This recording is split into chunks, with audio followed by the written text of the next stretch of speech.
for Rasta Boy Juma, I will Kumasi Quada Sojuna, main market Nechi, more domain crow or Ebenezer preschool, 0541 565 199. Now what you come on and a day, Natural and Company Limited, Woman Daruma, Natural and Fono, a Dronum Dosio, Proslav capsules, and no, Ayo Jones or Samo Jones, our Teo, our Beme Mojons, Anafi, and so Nakamo drew a Proslav Nidie, and one word true man also no, a recorrection and after premature ejaculation, and some before Congo, ointment, and so dear Aye, and so when I'm in said BI Congo, winner Congo ointment, now Usua, and also 0249 017 101. Now what do you come on? Ye Remu and some Nafe a day, seahorse ultra cool anti, I want some Nadia Bamisel Cano, say Ode.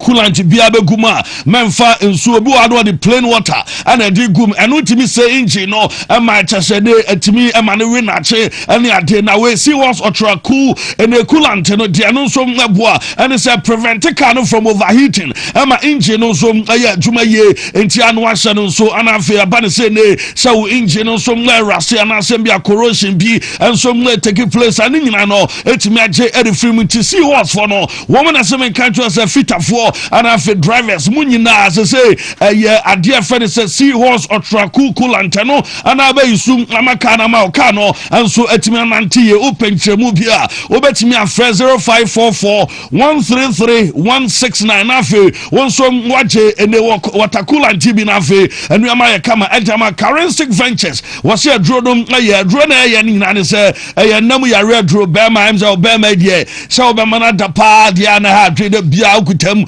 would do Juma na the woman said the problem bar and no na say open a draw is ramisa and the G capsules in our film.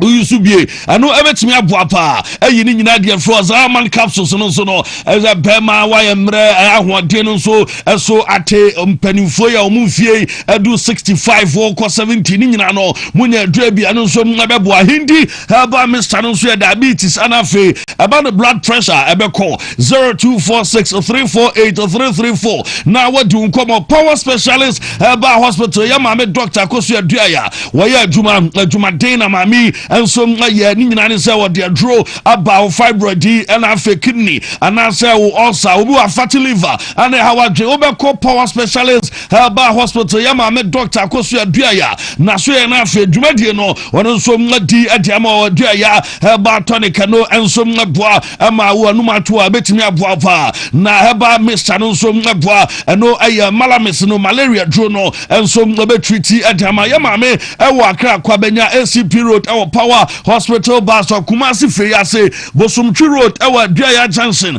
more Takra de Orakodum, our Naji, X-State 0244 544 422 Nafe, what you come and I don't pay now, Yaba too far, Aquamonia, AC Corps Connect Limited, woman I connect here, say Europe and Asia, North America, Air Canada, US one, Opeso 2 coin pa dia, some yesterday abroad, Opeso Kosuadia, and I say the Okoya Juma. Ejuma for the way driver, Ejuma ho, Moamoya carpenter for we a truck driver, and as we auto mechanic, and I say we are missing Ejuma pie at the amount. General nurses and after midwife phoning and I know Monso Mua Chafa Ewomoa, Mubetimi RMT Asrema, said the Obeso Kodu Juma Diano, also Mubetimi our Sapi Womana, Nampe, our 0553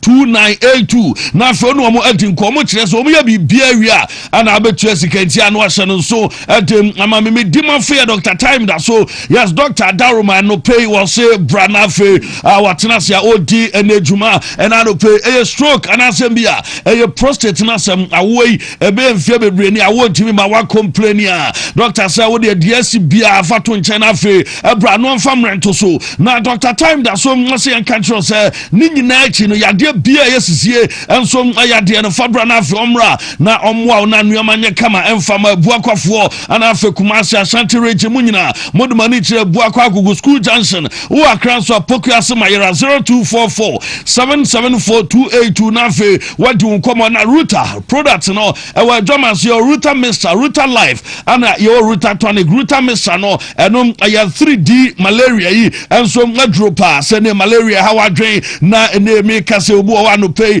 award den wa ginampai so ntimi sore akra nkwa adwuma mo de monto ene adura bi ma na ne ruta mixture no monko pharmacy na monpa bi obo bi abon se fifire astate mfiri ne eye adwuma ruta live no so ma ene enkwaba ni peduanum ni nyina ne so nsa no na yetetiriti moja no entimi mfamu ya eno nso no nya ruta ene life ni bi ebebo na afi ruta tonic no nso no ye can say typhoid fever eno nso mbe call 0244485632 na afi wadi enkomo enano pe na mamenche osika we ye fan scratch for win na yes scratch na ye di kafa ye di money ye di l'argent ye di ene kudi star 850 star 25 na fe wa scratch na obo ene code ya ebe the prompt ne baba na what me atwa from 5 cedis ekono we stand a chance of winning up to 1 million Ghana cedis no dear free on member Samuel Vita help by Michelle capsules agan enye na agan no sisie no na asa achia ana eya ya what na se che ni nyina no ose to adre bi na afi nom ebe bo a libido no atinka no forma eno nso ye wadro wanya se atika na oti pains pa we eye dompeni ntini no emu adwuma adro we ana Ghana fagia to my money mema nyina adro 0240616061 afi wadi enkomo na high sense for no ye do mu twato anope ama ye dwumade so na high sense woman say be bronya mu banyina omo ma dijuma ama fekeke omo damase pa ese mo beto home appliance bi beto TV mo beto iron ana fridge ene nuama ya dem so eyusu ofie ne cattle ne blenders ne ade nyina womo damase no mo ka chem sa fidie eye sonko kra djuma mo ne mo be no enso ngada sonko nti wonto bi a na wabo Ryan showroom on afi home appliances no wabeje odie eye 0302 550-000 now on the high sense I didn't come fancy.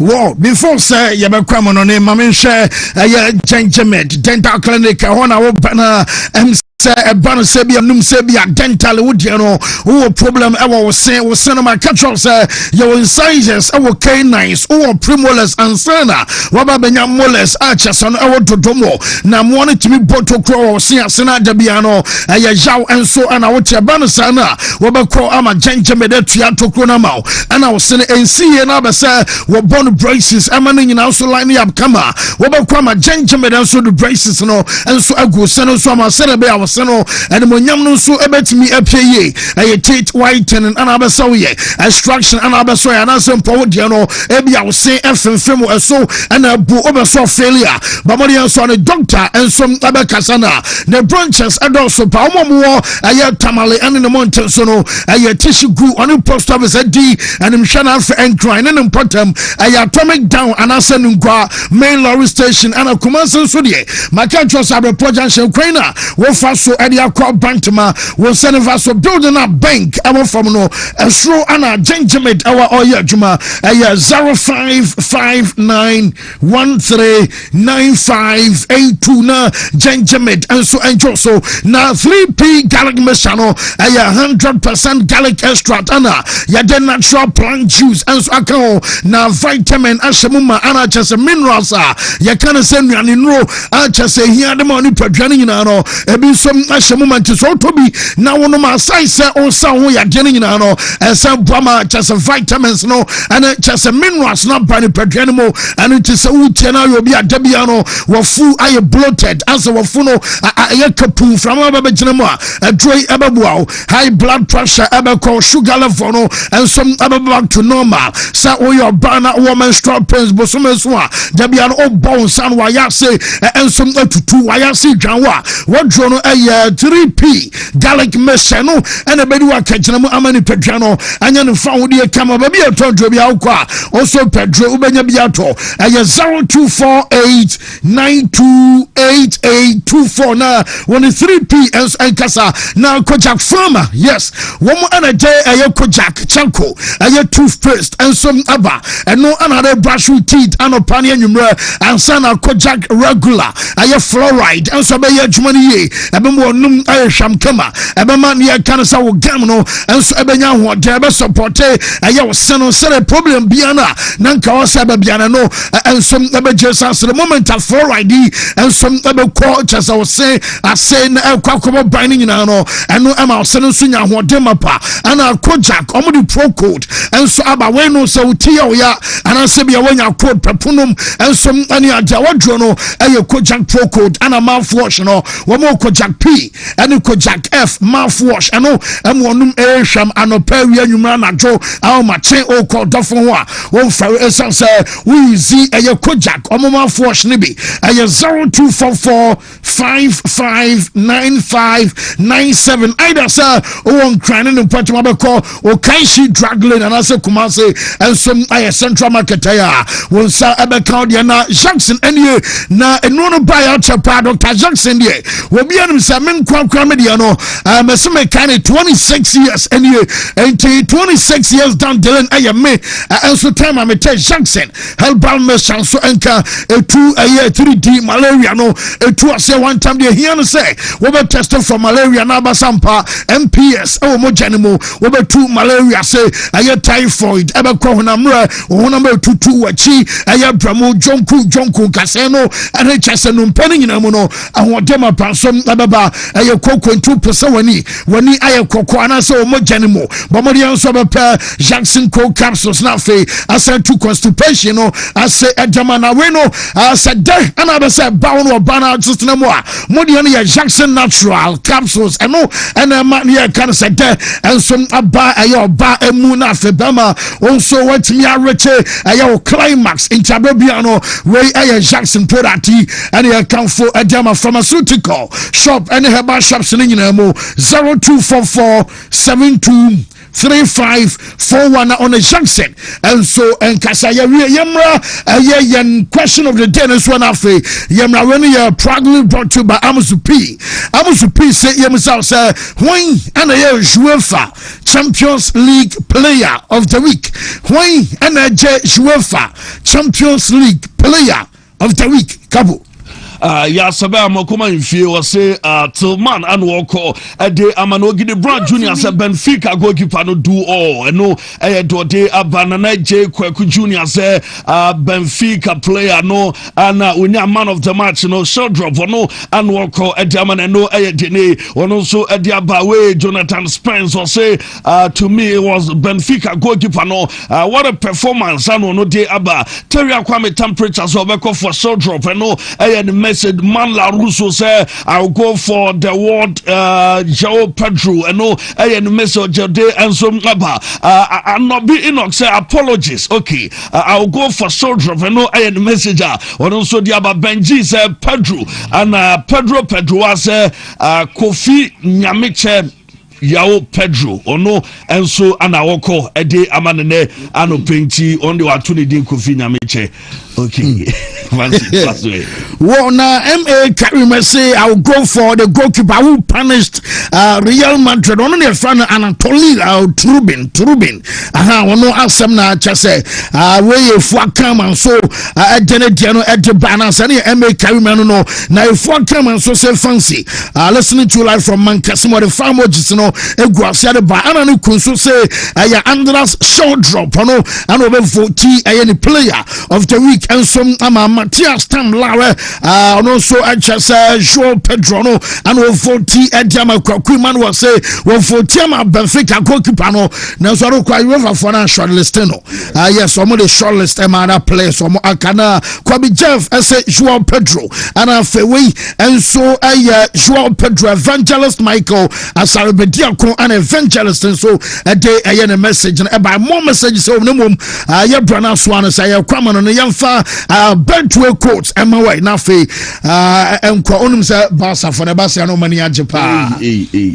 na ano pa me picky okay tia somebody can fina no buy no say only a Real Madrid for no my na hey by for seria dia wo sribio and no basa wo stadium oh yeah say am no cause I'm a former programs manager Bishop Thompson am we know ono basa ni kɛseɛ ɛno ade ɔmo fili ɛno ɔmo win no ɛnyɛ no ɔmo jubility on say ɛno ɛso wɔ pɛma bi kora ne ti abɔ kyɛ sɛ plywood ma de ɛsɛ Madrid kobo playoff no ɔmo so playoff no wɔn kokromoti na ɛm sɛ tetene wɔn sɛ ɔno mo ayi sekan bi ɔmo frɛ ne sɛ short knife bi ana ɔmo de bubu ɔmo mɔrɛ na me ka bafo me da say bafo yes no be sam mɔrɛ na ntimi ntwa no sam mɔrɛ na basa fo no so ɔmo de go si playoff ni mu Madrid against the Madrid the MC playoff ni de be aka mu nya bɔ Bishop Cho pressure be bam so no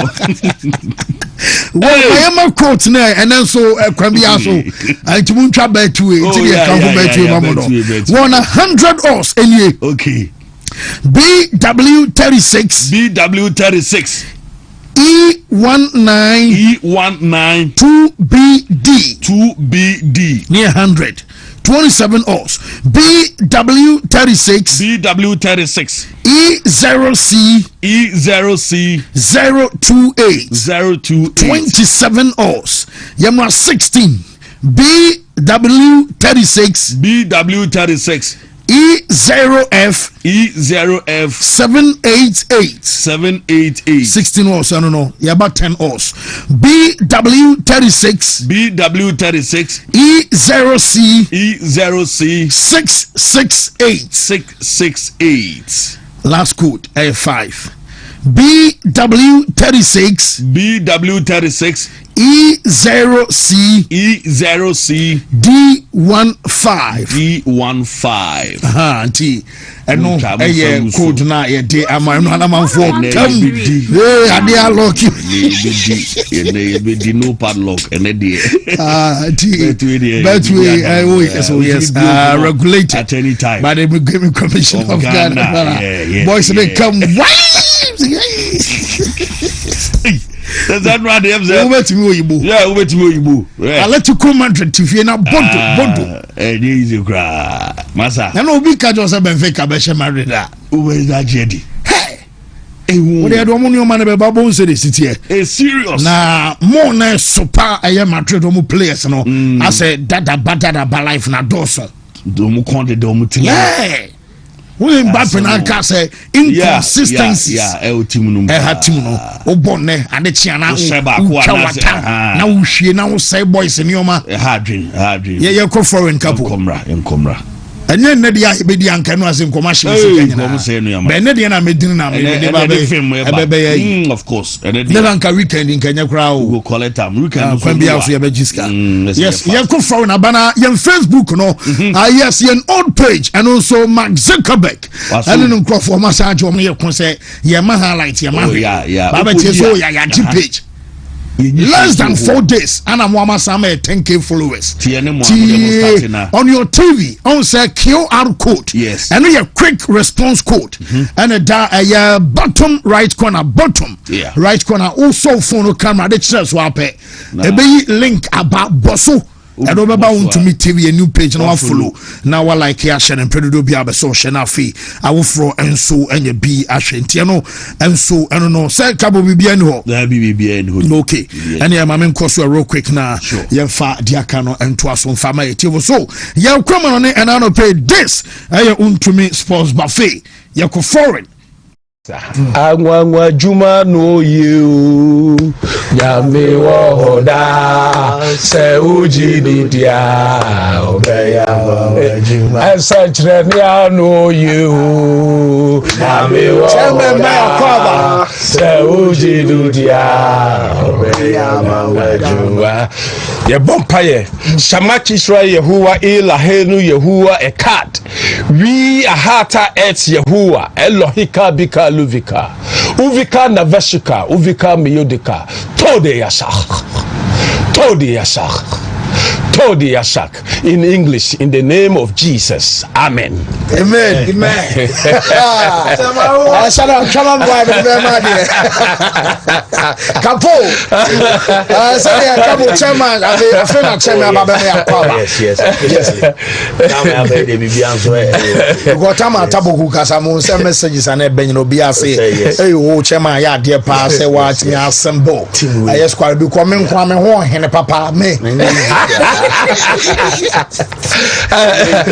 Na guess it is okay how. Guess no. Games I want here friend say I group face no me we and na no pay no me can be to twa say nyame yar mochena e bo aye 11 o'clock kan some na Ghana time mu a ana ne can say aye draw edema aye chese playoffs ni nyina no and some na betimi abaso ya no hye no so say playoff game emfo any club house support no will be betimi nya tough aye draw a chese ne a ye can say top draw no and some na because na wo hwe aye from number 1 edi kogo see and number 8 na chese mo di can play see aye from 1 ekosi 8 amudi wonim dada said your ruling esi charisa womonom nobody can trafie no more monitor omo from 9 edikosi 24 womo som aye draw ni wia wo bia benya no yonko we na boy benya aye 8 games na 8 games no ya bo first and second leg against area wo be din konim bia no na chese nya makomako 8 ensom awom ne ya kwa wo ka aye first 8 no ansana womo ba be ne ya karisa run of 16 aye draw eno ye seri ade no ensom abasia kontusha aye from Madrid and ba Inter Milan nom and they call Paris Saint-Germain, Newcastle no Juventus nom, Atletico Madrid and Atalanta ebiem ensom aye ba no fear Leverkusen wobenya Borussia Dortmund afei Olympiacos and Club Brugge ya Galatasaray and Monaco wobenya Karabag afei wobenya Bodo Glimt and Wobokua ya fansa Benfica womo ana nyame ya no chena draw ya be monitor afei ya wo seri ade no som na besia kwa ya the update ba onum sa shokili emwa womo mu film no mekan na no pesa nam chesa Olympic Marcel team no womo film ama chesa sporting director wono som aye adwuma fansa medi penalty wono patcho club bi ensom arisa be bawo emwa womo som afrimu ana fe Napoli team no womo som afrimu ayase krade enye wo bi mo kaboze emsa ayase pa under coach na ye fansa Ten Hag mekai one season omusha Juve womusha Bamunchin omusha Real Madrid no your timer na Dion Godnom and Matthijs de Ligt na womutinam arma yas mansa sa time pano ye kasa club our formwa na chasa yas and the Eric Ten Hag no na omusom our form na ye kasa no ayas enso qualify womu afrimu ama chasa ha twie pa ye de aye takane nyina no enso atabanti atwenya me yarmo tena womu draw awasa no enso abaso ani adana Sharak mama me ye kan say according to aye chasa opta aye supercomputer answer abibia the update about house of another pay womu abaso mo chasa and the date aye 29th of January na and 29th no womu sam as of now according to opta womu supercomputer say get here and sa tournament no prediction and your UEFA Champions League in ayedaya global call no betimi age ade siri na so no wo say Arsenal and some our 30% chance say wo mo abeje aye Champions League no say Arsenal entimi ania bobo kwa very say Bamunchi no mo toso mi no wo mo some our 15% aye chance say wo mo some abeje aye Champions League no ye benya the Sky Blues of Man City wo mo toso mi ensa omo no mo toso add 10% aye chance akwadiama aye manse Liverpool team no Liverpool our Champions League are different and some actually Liverpool we also bought aye Premier League na according to Opta we say Liverpool are the fourth favorite we also abeje aye Champions League komunya 9% and Chelsea and some atoso amakumako enum we also nya 8% bobokuwa ye fanasa Barcelona aye Catalonia team no we also our 7% chance and sanda aye Paris Saint-Germain na onyan qualify maye no womo ngaba so mo chasa womo toso enso omo dia no enso aye 5% wa brane enom aye kakra frimo et aba onu ba bi omde Real Madrid ato ye ken omo mo ye favorite say womo so ngaba je aye Champions League na womo at Madrid akoto 12 enso our da opta supercomputer womo so aye prediction table no so a chasa na sa womo nyina ntimi anya ya chama duru makomako edumienu ansa na obi anya Madrid and some percentage no aye 2% say afi Champions League no womo some abetimi age eno aye san no masite wa Bernardo Peno yete emiete wo Sharak mom prepare aye coach fans ana slot asam no ento mamadi abon na no Peno yede be kansam na yebenya aye Dominic Soboslaya wonu say Soboslaya player ba ko Kofi Emsem why Savior Jama Liverpool team no and some a certain Dominic Soboslai na me no kasa no boy no this season our Champions League one group phase unim say Bono eshe go aya assist etia Eintracht Frankfurt ebiam wabaya assist etia Real Madrid when you go to PSG Eindhoven eshe go and some etia Inter Milan we shall go to Marcel Ana Chesenwa was aya assist etia Klaba ya Farisa Karabag Abdam FK na Chesa so far no we some awani can say 4 goals 3 assists out of 8 matches ya ball awani Farisa aya group phase na Chesa automatically one of 7 goal involvement in 8 matches. Arches Akodano, one of some Juma Pa. Now, Joe Gomez report Aminya, one of some knock Emma Coachino, Abasro Chas Amosha, Sabia Yamiana weekend tea, and a Saturday. Now, Liverpool 4 game, I was at Barcelona, one of some Nabatiana Akatana. Your friend said Joe Gomez, according to Coachino, Babasro Canadian and some big game. One more any Newcastle and about Odumsa, manager credit to me say, with all due respect, Karabag, a club, but on a day, said Newcastle again, I mean, difficult to know, and your son and Liverpool for Yana.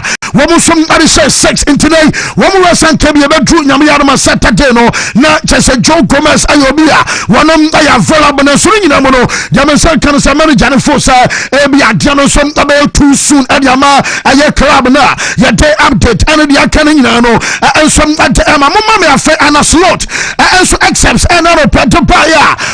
What qualify ye? Nam Tomobusa, so Chessa, Noise Naya now, Bontama Foss, and there'll be a Liverpool, Coachino, and the other Pamano, one cry to me, almost say, and a Steve Gerrard, and a Babaya Jumano on the interim affair, woman Shabi Alonso, Akoshi Alonso, no, and a Beja Jumaya, Wayani, and telling you on a massa. Nobody will come over Jajaza.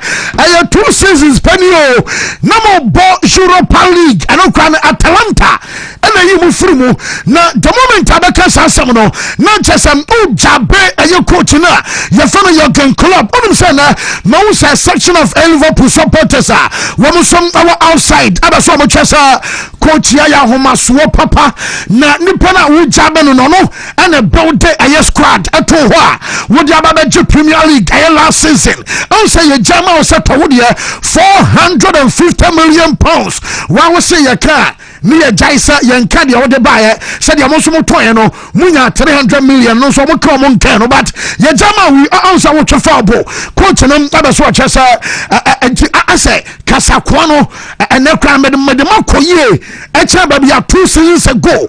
Not Momo, Udia Senti, and some Anna Slot, and some Arituja. Last season we were very hungry for more.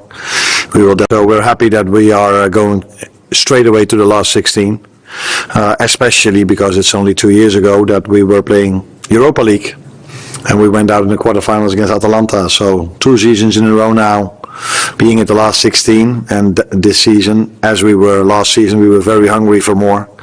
We will definitely be hungry for more this season as well. So we're happy that we are going straight away to the last. I want you kind of say buffet show and would drew a UK and in the mountains we know and about hot way a topic for discussion about so many Jarikano and someone else something taking out some and also your father before for an anno peno yet update buffet young call a Civitas Metropolitano and Atletico Madrid and woman so now let to go for pa Alajala Sell of Ashagona you are support to Abba Nkofo you know what of what the Avaza one more Babu no home and no minimum how brutal woman just less than 1 week Asha Man City and woman fear Abba Charlotte to Madrid and I let to go home now and one yes and so I was here and Jubabina I let to come Madrid almost supporters woman our stadium woman bought a year to a time on a gamer woman yes one more common fans for moment 10 years and I share who I just say one more fans and a bomb to a boy see I am Samasa one man and so mobile and tell us about some and mama supporters. I just said, Drew baby, one some bomb tutua and no I am the tabana go to pano. I am Jean Oblak. Now Jean Oblak, I say the supporters and one no was almost every right. Some will who on a bomb tutua because sir finally take it ever stadium on uncover boy now I can't chance and then a bia or no plan sir over kunim and so adjamano and to the moment and kunim di aman I was sending pano wama ne bufu ana bufu ne muno wabeti ya bo tutu ayado pabia and to Jean Oblak I was say very normal sir wama supporters no some bufu enwa na also coach ne pano ye fano aya Juliano Simeone on born papa and one coach ba wanya boni bi amano nyina so say o fever and our sore throat we dey met me up pardon e bi a fever na sore throat dey gaboda and go for mo dey o na maka onya kata kron va mo bo aha kokromotini tu na ye the plaster for one area boot womo na bonus no better na ba anti boy wenum anura wa mo say e so tuo just so throat no enom anwanya anafe say e fever anatena enom ama just Simeone abano enom aye Juliano Simeone akwadano wono so wanya body bia mo ye den am tetane de akane nyina no ent eba onum say defeat awonya anura manager for say Simeone eba so okay ema koya to say story na ye de ba na no Monday ema kasa we be here players ema kuma ko 4 and so na transfer market winter aclose no me no kasa ba mo nchim player ye fa no Leon Goretzka wonum sa wo mo ya no Goretzka and you player no crowd here report amenya sa Atletico for no omo fa no 4-year contract omo de Leon Goretzka no wo mo say 8.5 million euros a season and akwadano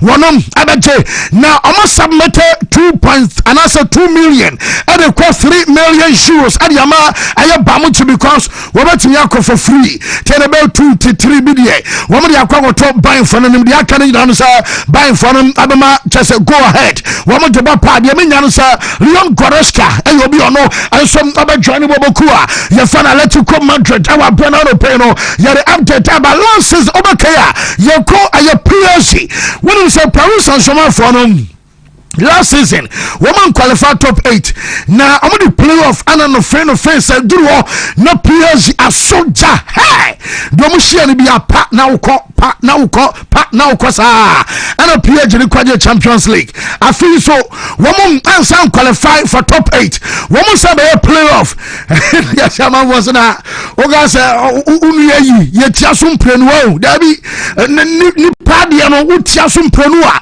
na say paya no no modi playoffs and I'm going to say this season and it must that sound guma no friend of fair be used to play off that be anya jumakra na Jamaican can you say Luis Enrique say omuni playoffs in the ball na on the 3-year pass abaya tough anyamra kra ya cast what draw obi more playoff ya na nya simple so no ope challenge be at say no and some abana omo be ready na en century ba kubusa Luis Enrique so pani anya bia no fusa ayenim guasia edemamo because mo ana mo ye defending champions adema aye competition aye boy na wo bia wo ye defending champion pa na kan kra one qualify top 8 o Sunday near kan sa playoff ana wo so ba qualify dia ba sani anya kra o yintie se Luis Enrique coach edema Paris Saint-Germain wo jia no e wa brand wo mo sa ba is playoff ana rese bia wo mo so ba qualify dia ba round of 16 yintie coach.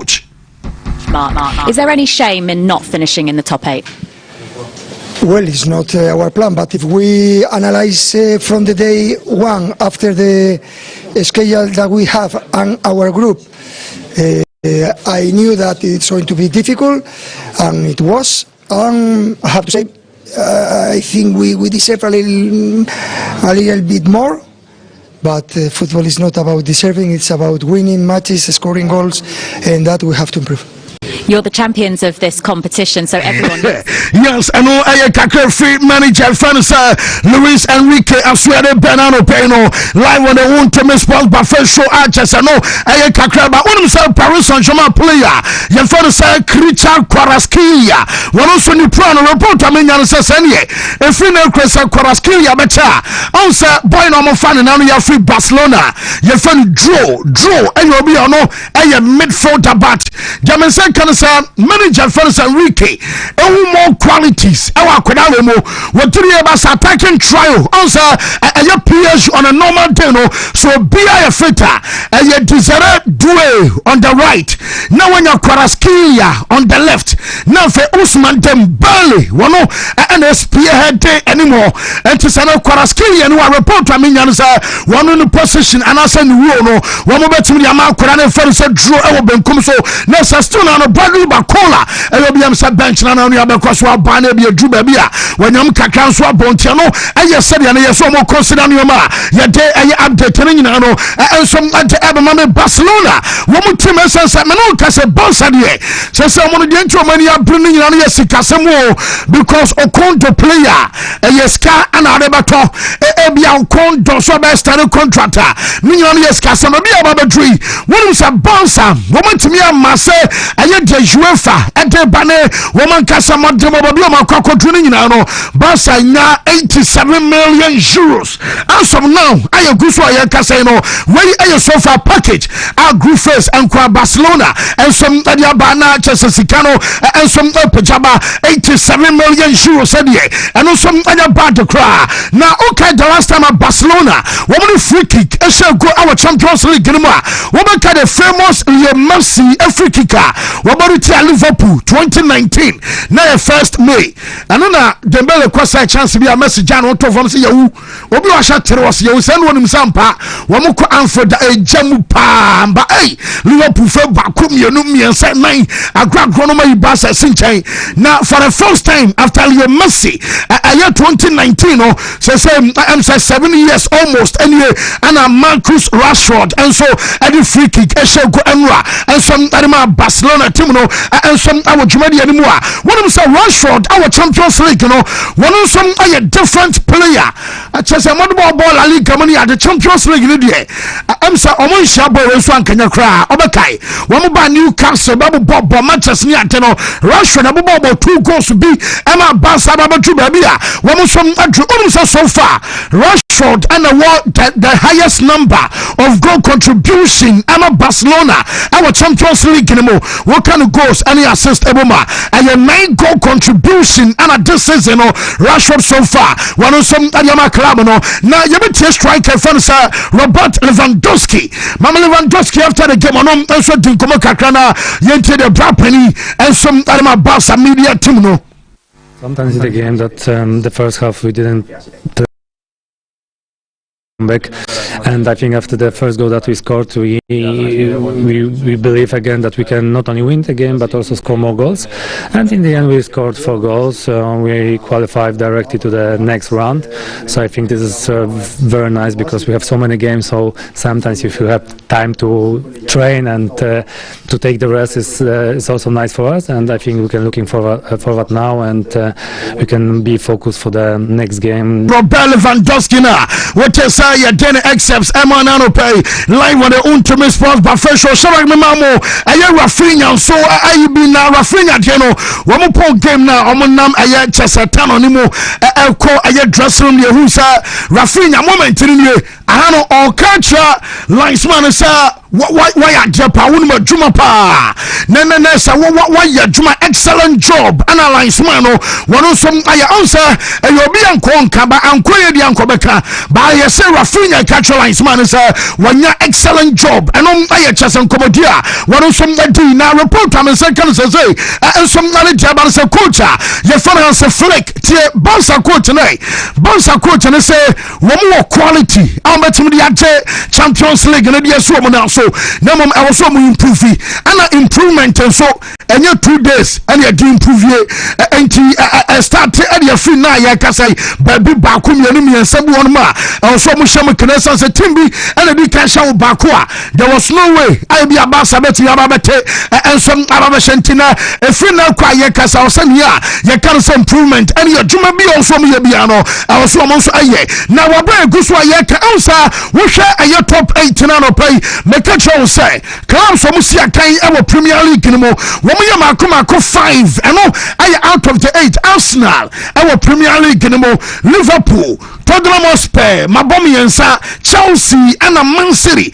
nessa top 8 no emu 5 if English na no ana Hansa Flick asa Premier League now I the best league we are say na I the best league we are say because when we invest pa sikadie we are coach for Premier League no do qualify the bar from championship ba kwanya 100 million waje a year be a playoff for Wembley no crown waje 100 million pounds and the aba player ben abes of town Wontumi 20 what did you pass my Premier League no etimi to I saw and as many players anunti and e be a day amani so ekwa come o monitor mo market na sa and ekwa no and I reflect and some when you can set top 8 anymore ya day aye update ni nyina no and some ma ye top for anano pay and some our show so afai mame Manchester na sa mame Barcelona wo mo supporters na anopane ye ka wasama am sana nyoma loke on sa wo mo yes goalkeeper Trubin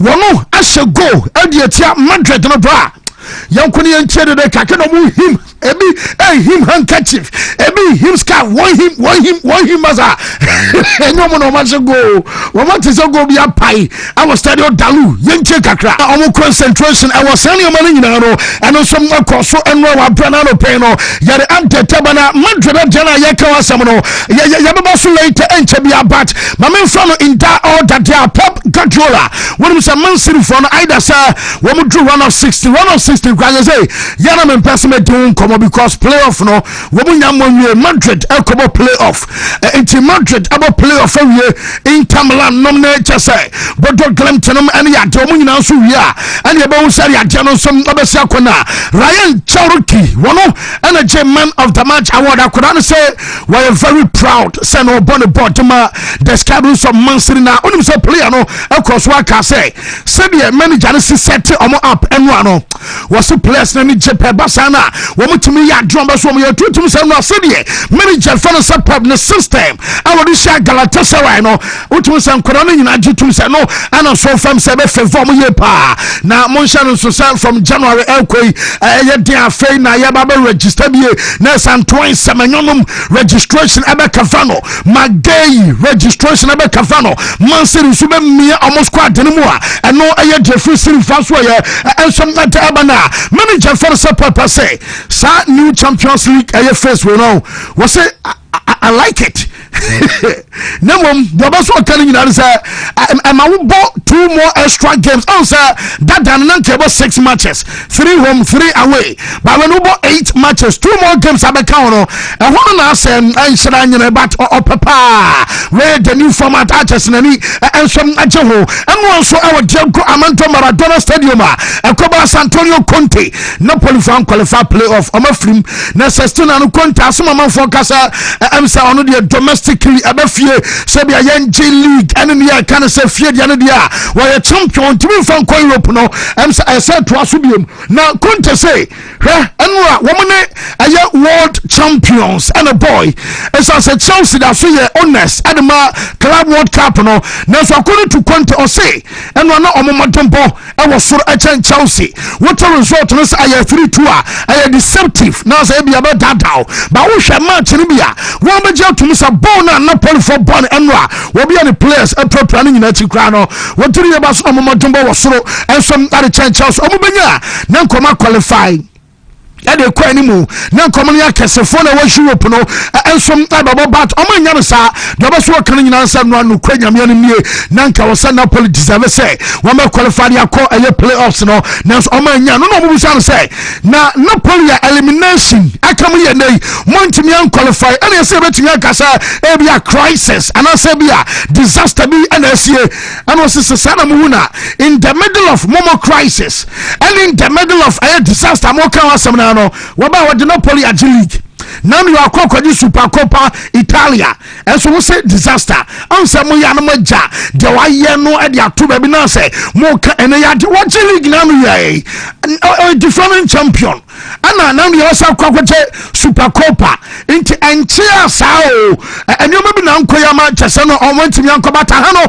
Many judges say, what do you pass? Oka among your favorite was it Chelsea, and some one of the favorite Champions League, you know, woman. Yate Yinti Antonio Conte ewa brawo dinkomo area for Chelsea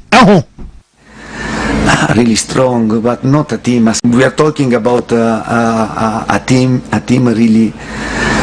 really strong, but not a team, a squad.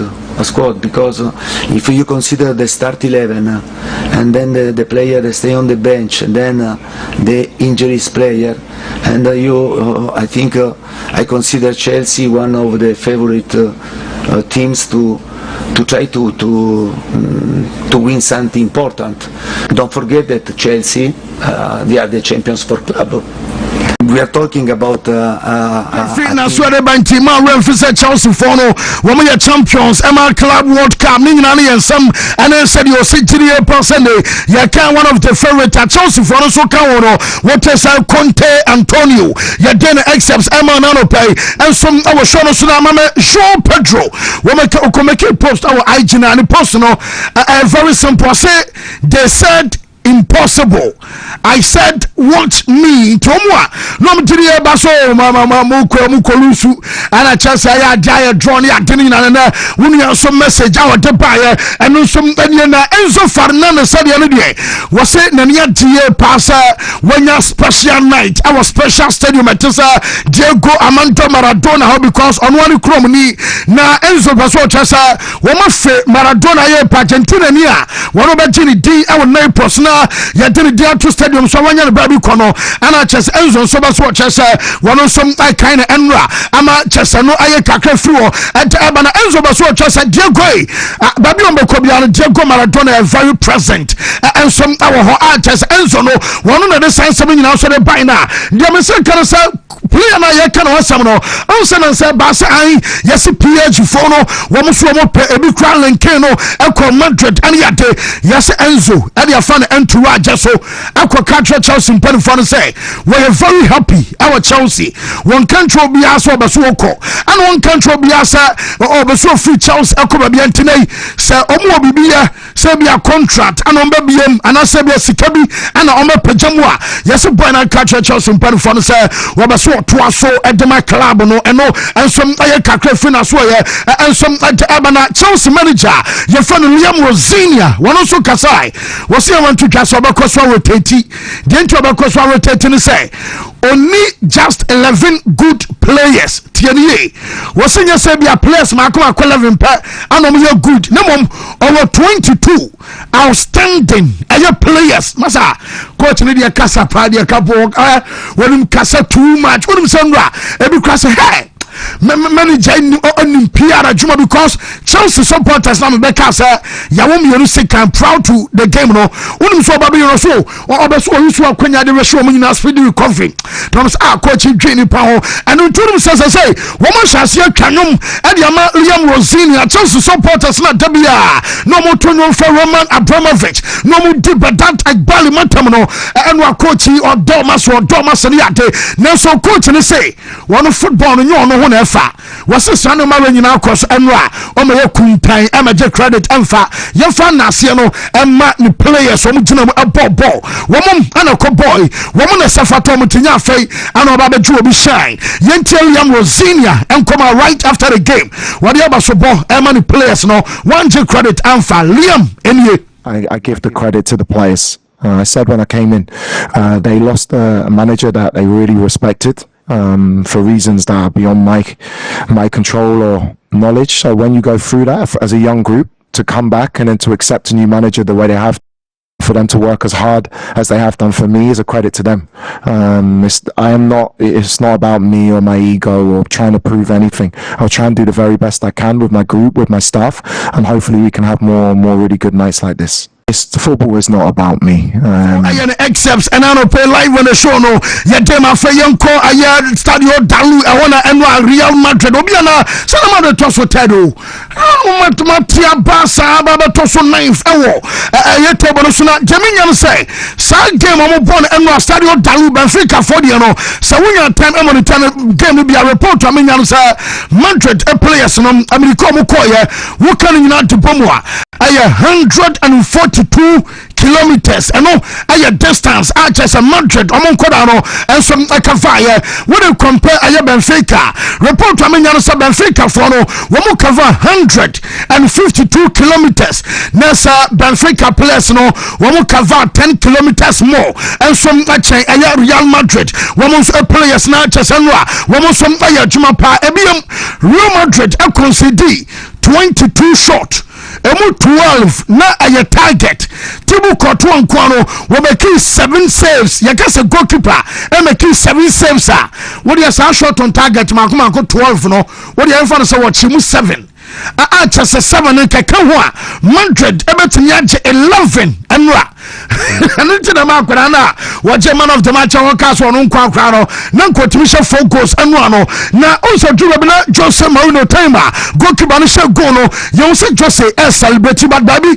camera say capture na Jose no what in so tears of joy and no bias and Benfica krana mo pamu coach Adama Jose Obaye and Nkoye and Obana Denteni ade Obana Benfica di kan lose be 4 matches our Champions League in Maka we last for Jose and no friend of friends and ya qualified ya bana record we our league no musa we Wontumi share no our Stadio Dalu if you know and what Jose at the Champions League no mo e man you so kama and some other man no na goalkeeper na o share goal and some very Real Madrid no ya follow Anatoly Trubin na goalkeeper ni wakasai after the game yebetie no na Trubin no mu san sa when I share last goal because that time no na ya 3-1 na Benfica ebeto so 25th e wo table no so onu ni goal wo mu sa wo mu ya goal ebiem no Jose so why changes ni nyina wie mo so di ka be catch na say wo nka ne tonjom afa mu class mo say here one goal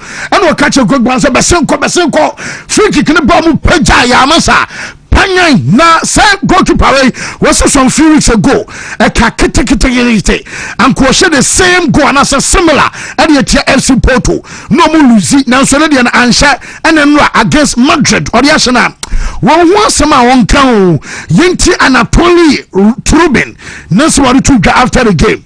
Before I don't understand what we need because guys from the pitch, Tomas, Antonio say 1-1 and I don't understand what. I think so. I don't understand at all. But after when we had corner, free kick, sorry, and after I see everyone start to pick at me and go, and after I see also Mister do it. So I come and I ask. So we need one more goal, and I don't know what to say. Crazy moment. I had one also close moment against Porto. Yeah, it was also close, but here, thanks God, I did it. And I don't know what to say actually. I'm not Pavlidis used to score, so for me it was something completely new. I don't know. I'm 24 years old, and for me it's first time. So I don't know. Unbelievable. Yes, not just unbelievable. Just a moment. And sorry, man, a moment. We're gonna wait for fun. A goal of the day. Tricky Kenny on my pedal. Come on, Maza. And then just a good about to Mr. Quantum Peja Bonds. What am I calling on power? One sooner. Just one somebody to cheap bomber. I told Tibu Quatu and to between them, sir. I knew about Quanam fair and the other permanent buyer. Messi Omuye game Tibu Quatu Crown.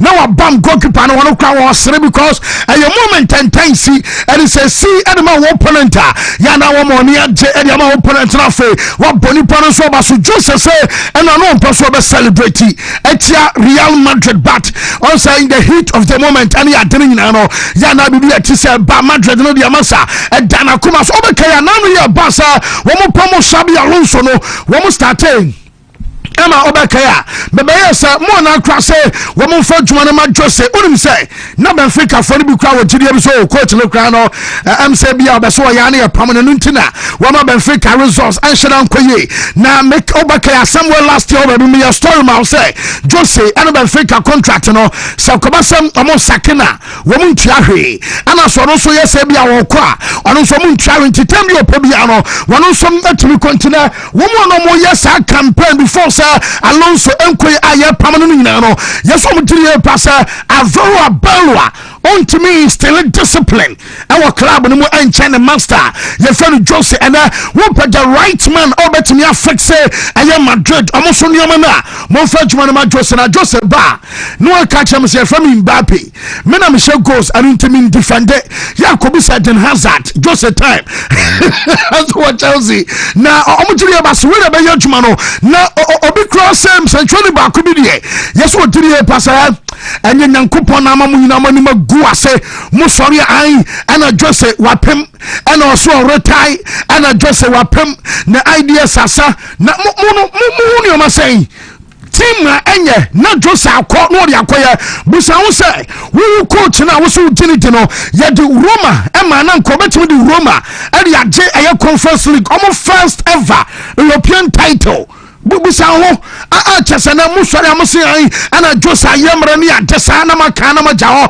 ensom akona aye disrespect ana ma coach na ye fani Jose ntinai wo mu de adwuma na no enso betimi aye na Jameson kanisa ye simple for bi jiri pass way aye special crisis ana wo Real Madrid because untimi kan kase o kan kase aso na no wo mu da so our Champions League ni mo wo mu da so our league ni mo na Mbappe baby o kan e shock ni say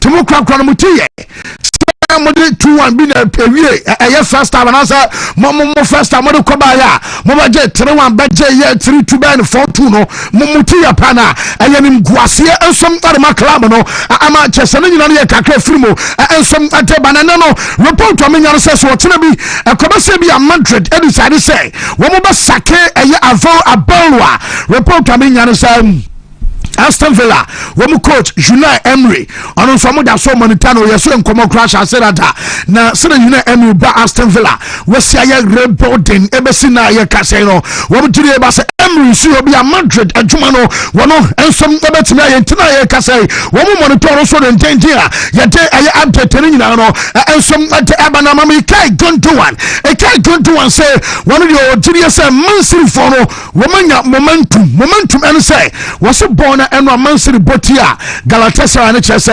City betimi ha bobo kwa fans Arsenal age Premier League no ensom ade so mo na so na wa boy kai gonto one 18 komo ensom our post match no yentie kai gonto one our bro no ensom ase our GDS Man City aye club a Premier League no obetimi apepo Arsenal ensom age yentie gonto one. You confident? Do you believe that they can overturn Arsenal in the Premier League race?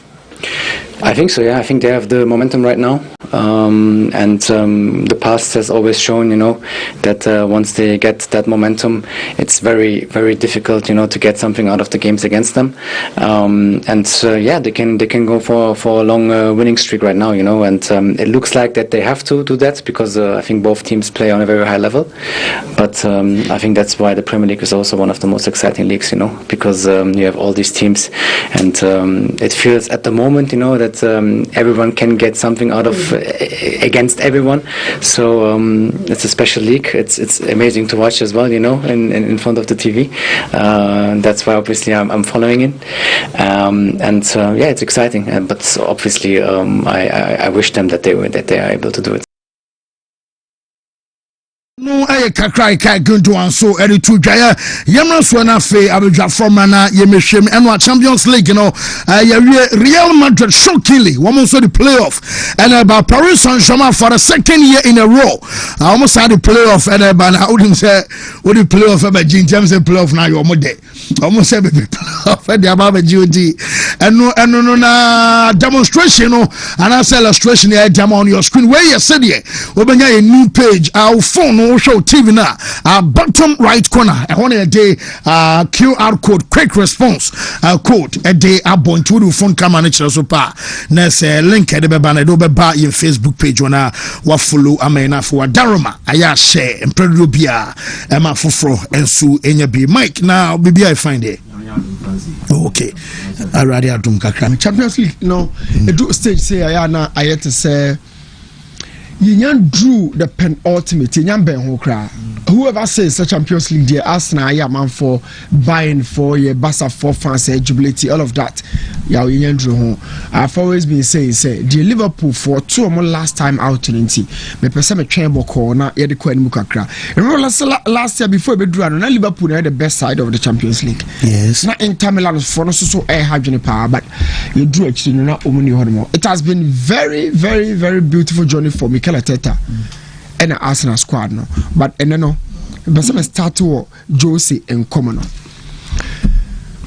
And Ra, the Bia no metaka semicho say Champions League night no. Can you for na yeni maybe ababe ka yeni so? Into free ho. Say you be pon Champions League night throughout the night you be can born no one some sa ko sa de be channel pardon.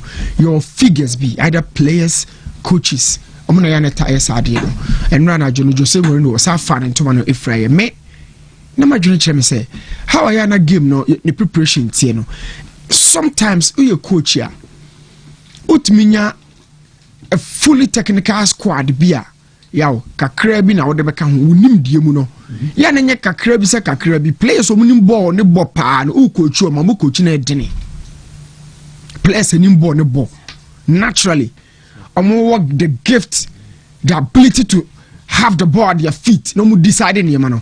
Omo coachy, ya na edeni. Even though the ball bread and once a cry, no. Saudi BB can give no one. This Saudi BB extra. Oh, it is say you put it up a squad together.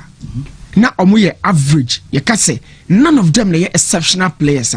You know here coach ni nim die. I was sort of power to get the best out of this squad. Coach Ben de Leicester City EPL no. Ranieri. So you put two squad together na your average squad in definition. Ya no here coach ya nim die wo soro pa asan otimi the squad na bibi. E to be so ya na akwa akoye etwabutu. Obetimi nya squad bi a omo maturity no eye top of the top. Na uhu se coach no over from kra. Zidane be fa Madrid no. Everybody said Madrid squad we dey. Oye kakra bi ka ho a wetin dey ajibibi. We've said many things about the Matteo ni Chelsea squad. But be na squad no Lampard is no Mata mo Kalu mo Maluda mo Bobo na kudru. Na di Matteo so oye kakra bi. Look, my starting common in 4 different phases. Technical, tactical, physiological, and a psychological. Makani 4. Sisubium.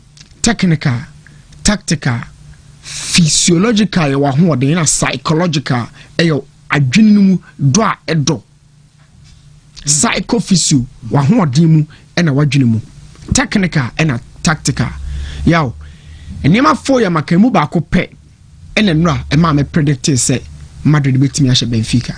Okay. The technical aspect of the game no Benfica players in Nigeria, Madrid players in Nigeria. Yaw, why mu ni bo ne bo? They are Madrid. And the man me call for Madrid and Ra. But tactical, say shiship players, average. Me jitu say nkrofo ye ba mu ni bo ne bo cheme. But let's do something and still stay in the fight. Something here, dear. O story now here, you know. Also Benfica running 10 kilometers more than Madrid. Running there running a physiological. Now after game no Jose Mourinho central for ni di nkomo no okasimbi. Say no ya aware say keeper no betimi alcohol. Me can obetumi because onu so you so cooled. Meaning say Madrid for analyze Mourinho ni Benfica game no. As some code the detail of the detail and some no hunu ba bia hoden no. Na Jose Casano or make a reference to Porto game no moko ball you know. I said the one that delivered the ball. Yeah.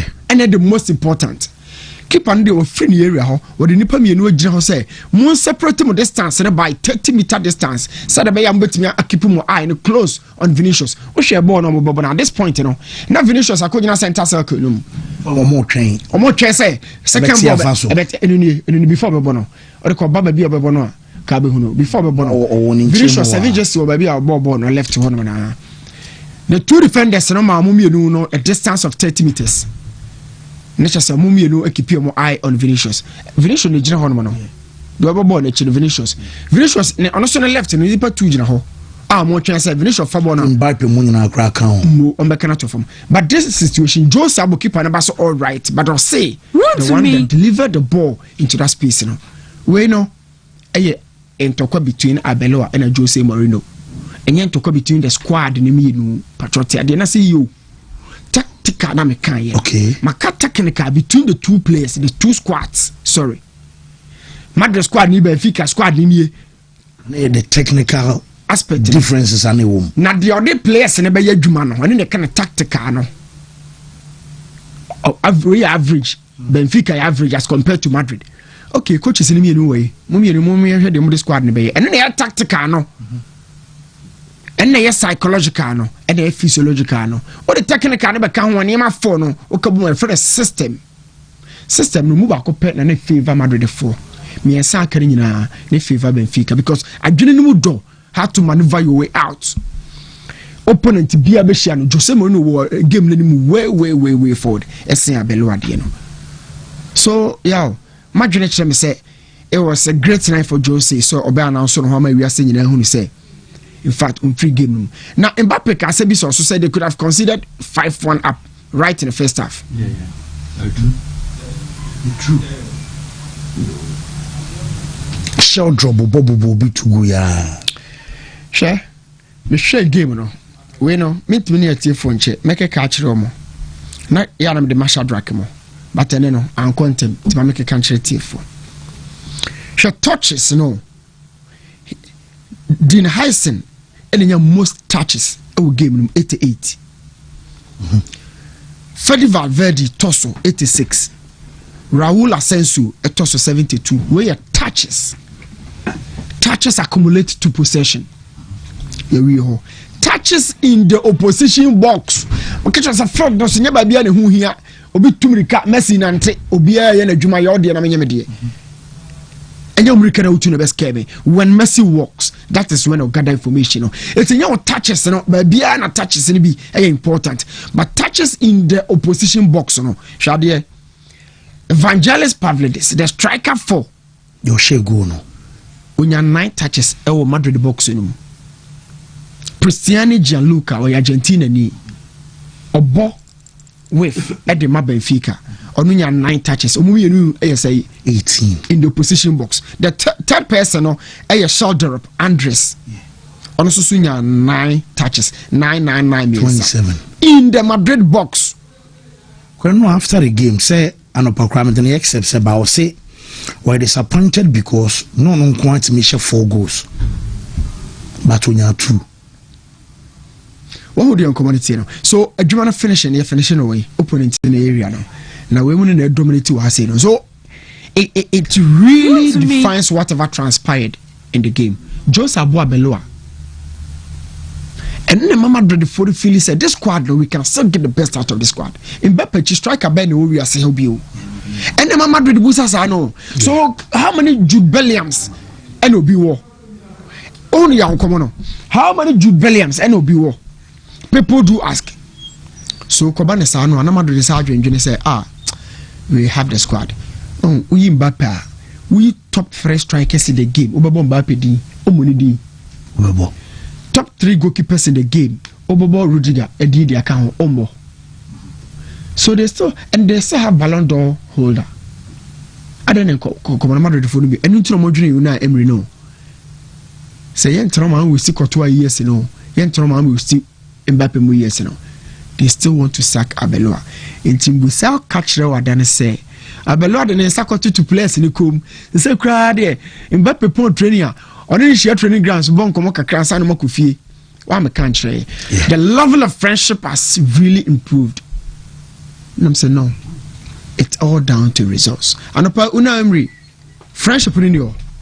Why are you talking about Unai Emery?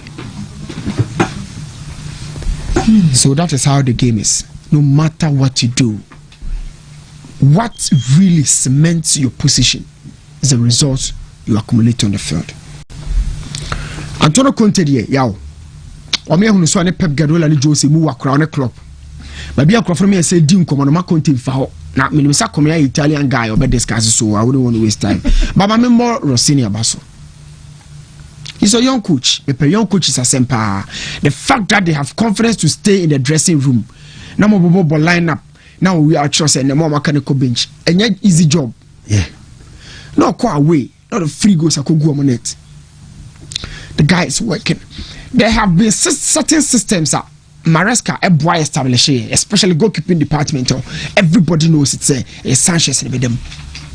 Midfield no for balance for depth. Maresca Yejuma. So ball can say the new James in a 4-2-3-1 pivot 1 and 2 me rubber Yejuma no. Makatro say every time there's a bigger, more intense opponent, Chelsea usually go for a 3-man midfield. And in 2-part check a PH game, part check a Basadino. A call for 3-man midfielder. Yana James Caicedo. Not the Enzo. Abidjan. Enzo staying ahead of the two, and yet for creativity, and yet for offensive pressure, and for maintenance. Because Enzo no to me pass it. But the level of creativity, I'll put on number 10, Ozil, number 10, David Silva, Matahono, and yes, I 10 Nubina. Enzo ball behind a striker. Enzo Dieno, he starts the pressure for other players. And will maintain the ball. No, he doesn't usually lose the ball. It's in a 10 year very different from the creators, but he does the job. Now, coach we buy no Ababe Sunday Andrew Santos Ababe Kaka said home. Let's just go probably pivot 1 for 4. Say James in the horn more. Now opponent to a big opponent to say Napoli into the Enzo Sacco. And frankly speaking, this system, I Bremen is because as a James, was center back. No. But what's my say? For line up, no. I won't say Nipano buying chair, but line up, no. Or Gusto, or James, 3 midfielders here come as me now. Yeah. So I say James need ball center back, me Drew baby or middle. And then over second half no 1 more in baby about 57 or so. And where changes in the back quick. Yeah. Many Jabian so or more 65, 70. And some of my ball on the was a quick response to Jenna Conte and over here. I'm introducing Lukaku no on one of the gettings by no say gettings. So now question was like get gettings a prana. We know so gettings no prana or bopa but Lukaku buy no. Lukaku is big, so no, so I'm saying another defender they will give him more. Look, Obey Jumano. Share, you can say coaching successor. Yana Obibu Bese, little drops of rain making mighty ocean. So I not here Nyans anymore, but indeed it is true. A drop co, and a bed on the ocean. So Rossinia by ne casa, ne dressing. The relationship with the players, so how he sets up the team, the backline, the method, the attack. Who was a baby? I cannot a work in progress in the final third. So about the cardinal 4 or about 3. 4 I doubt because Enzo best sorry Kopaba, Enzo best sorry Hormono. And according to opponent, Kopama bet me a call. Neto next vow hormono. Who say definitely the final third is still a work in progress. Who say clear because what Chelsea fan cover the church. I can say you mean son why not be yomo because it's you 2 I want to be yomo. So I think it's a work in progress. But kakrana why you dear. One of my confidence but to still have that belief in the guy say obey Jumano. Over me 2 minutes Mikel Arteta. Yaka Arsenal squad no and they're the best team in the world currently. Pep Guardiola can central for Bibre G2 per their performance. Make so before the season ends. Wontumi Mikel Arteta honor the best coach currently. before baby have a dream as of now he's the current best coach in the game. Okay. Am I more players in Kwambasoni? You know who fix those boys? The structure, everything depends on what this guy does on the field. He's the current look, but be a Jumanayana adding back rotation. Rotation comes out of the fact that injuries are bad, suspensions are bad. Death opponent, on shada every garden be a sabatu mukakra. Yeah, how the rotation about. Look at how the Jesus Echo started against Inter Milan. I'm a back free no na call for a natural center forward. Na Jesus buy no better to Inter back free no. He had brace on that night. Say no, they can have it a bar midfield. Yeah. But typical 4-3-3 with Eze and the Christian Ogad. A typical 4-1-2-3, but it's a 4-3-3 kakra because of Christian Ogad. Nogad no ultimately converting me 8. Naturally, he's a 6-4-6. But Unya is a Nanya have it. I can't wire on the crowd. He has a baby in my day. They do the job, playmaking, the ball progression, everything they do. A bema or no Jumano Hwahi, Hano. But the enemy ball coach was the fact that Unya confidence rotated. The squad no kept on a better move. And I crowd my make change 0 team go my qualify with that. And on board the MGM, no, or the final third. Madueke, Martinelli, and a Jokers. I think they Arsenal on course by Mikel Arteta. He is the best coach as of now. Okay, well, new medicine. Me ba a yabidwafo aka so but Shadrack my so henabade and kabobia ba real quick or say me nti wife of fro yenefa why na Nadia Fatal a 11-year-old girl say chese Wahira from Enra Nyumre around 8 p.m. ewa hojo na o sha tade kokko nti akoda ne da so yes say bia o hwe ana say wutie na wo hunsa akoda bia ne atutu aka ne say say ohun left ohun right 11-year-old Nadia Fatal. And so Ira so the nearest police station obet me report and I say open so a number ni 0242 551642 now say 0206 643123 Mr. Bois near home because and 29th nti enu ya na am say Mr. Mo when you twa koda no so a omo no ti twa koda no so a koda no bi won mo a omo nim fie kwa obo okra wo gina dan for chiko ba beni ade ti so de mo koda bi sa so na on temper ma police for aso at number ni na so betimi de number wontumi ya kra na ye beda na me say me ba so but udru eye agona wasa agona aja wusunsun fe show ni agro kra mama mana che nra ba me aja wasa fo nyina oh yes wasa usu ne wife wasa wasa dey aguna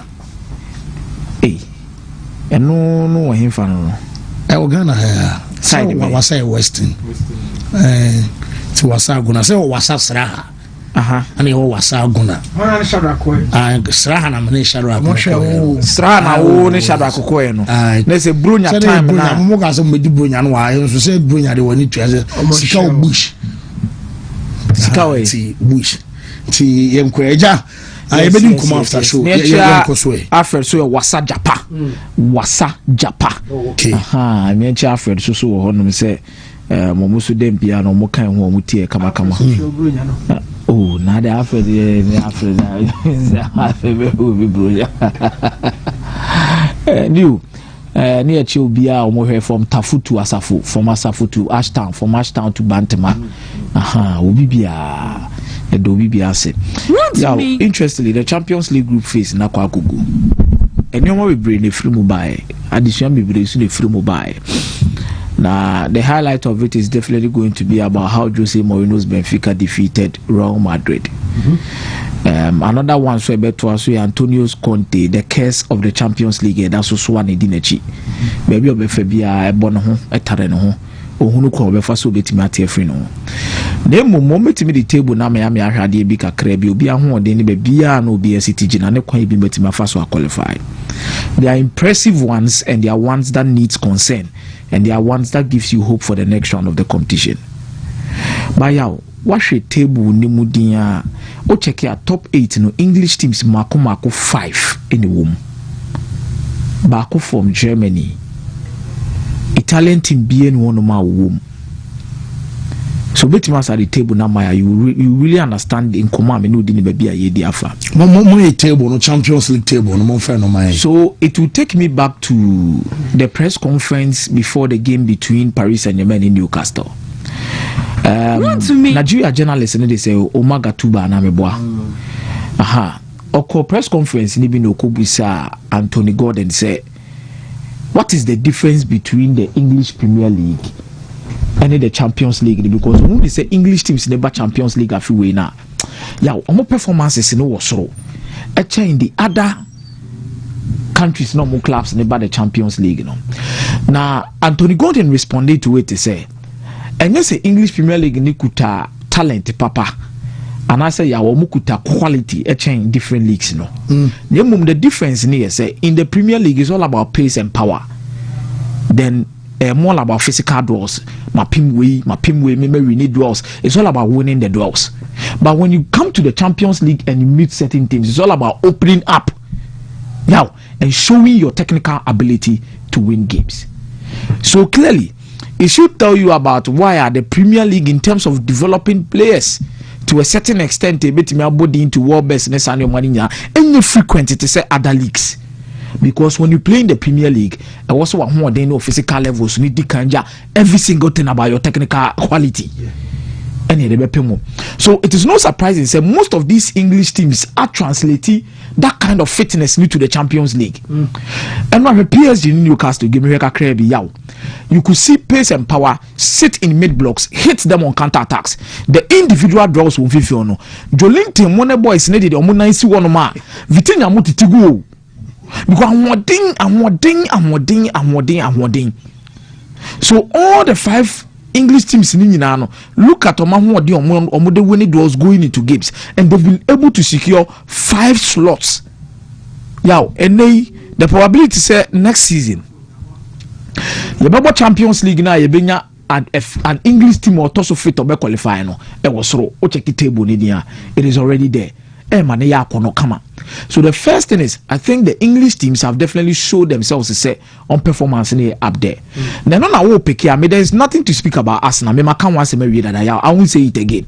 Me so we are one title away from blowing up. Certain results might frustrate you. Character Martin 2 goals the tears now. But still now, I believe assistant squad, and I believe this is a team that is 1 trophy away from blowing up. But Liverpool in penning for proving themselves to be right in their decision to keep Ancelotti. Ancelotti by press conference bedin kumobi be kasimbi. Na yawo. Kasa no na kasa twitwe the Liverpool supporters. Oh yeah, and Mona Crafus side director that club. Yawo, the thing is, you see, most of the time I would love to treat the message from the messenger. Sometimes too, it is important in a context be a discussion. You can factor in the messenger now. This uncle money buy, but in this scenario of enkomona okodi, you know, I'll pick the 2 things in it together: the message and the messenger. I think for him as a messenger, he was not the right person to say it. Yes, because on air the head coach, Edema Liverpool. So there are certain things that you keep your mouth shut and you don't say it. But for the message, is it true or not? I think the message not about Montini and correct. Because in the last few years, Liverpool proved their chair say, we are custodians of the Champions League when it comes to English teams. Because under Jurgen Klopp, in as much as say Omoje Bakono, one team that stopped Liverpool from winning 3 Champions Leagues, Real Madrid. Within that same frame of time, we go back. And no be the general so the boss Alex Ferguson abaso. Obe coach United no the Champions League do say 2. Nemo mo final ma me say bi to aso ojimu baako. E wusu mu mienu to 1 club Barcelona, but still no the born abaso. So you can't take that thing away from Liverpool. Say when it comes to the Champions League, they are a totally different breed as compared to the Premier League, which is true. Say in the last 30 years, Liverpool have Premier League 2. And yes, I'm to also 1, 2, 3, 4. And a Liverpool League in it was 1, 2, 3. na money and slot na ba benya issue said the league no waje ba ko wan san be gibie mu a e te said they wotwa ni party. He is stating facts that this is a league. Jurgen Klopp buy or better team ni mu che ye nyina bre nyina ye de obeyegu oni na oje say ba ko okwa no me so me buy ma be dey ma beje ba ko it mususu ntiatia break e was ha nyoma we say no na munya abotre na team no league na je no e da form a ka 30 years ni ka only 2 ya no kurechodo. Nemom in the Champions League, Liverpool wore a special record, a special history when it comes to that tournament. More reasons why qualification at this stage makes so much sense to Liverpool than any other thing. Already, Omonia a fixture conjunction. Let's say the EFL Cup, Liverpool are definitely out of the discussion. Omuni Hobi. League na yeah, but Liverpool who born we say there be only will be, but the probability say Liverpool will qualify for another Champions League no was yaw. There be a more than the points gap between any team or that fourth. We can raise a lot of questions, but I think in the context of entering into the top 5 or top 4 as to how our English teams are performing of Champions League anymore, Liverpool can actually be there. It's in Perifone better than say I dream one when you said there be. Say league no ne moya dendia moya competitive enough. I think we have the men to compete for the Champions League. But to say I say the last 2 seasons now Liverpool drop it Europe and Atalanta ne you omo free monty. Ono do ma qualify last season this season about on 16 say why ya dia ma bro so I say yes Jurgen Klopp. And Jurgen Klopp na wo twin anim. I think you see supporters no are living beyond the reality. The reality here is Liverpool and say Jurgen Klopp team no omo move away from whatever Jurgen Klopp built. Yeah, what is the mechanics on the pitch in terms of system and methodologies of applying on the pitch tactics? What is the mechanics? And yet off the pitch in Como, the foundation of Jurgen Klopp and play D and Liverpool will enjoy from it. Yeah, and I think on over done the mentality and the face on how people see Liverpool in a long time.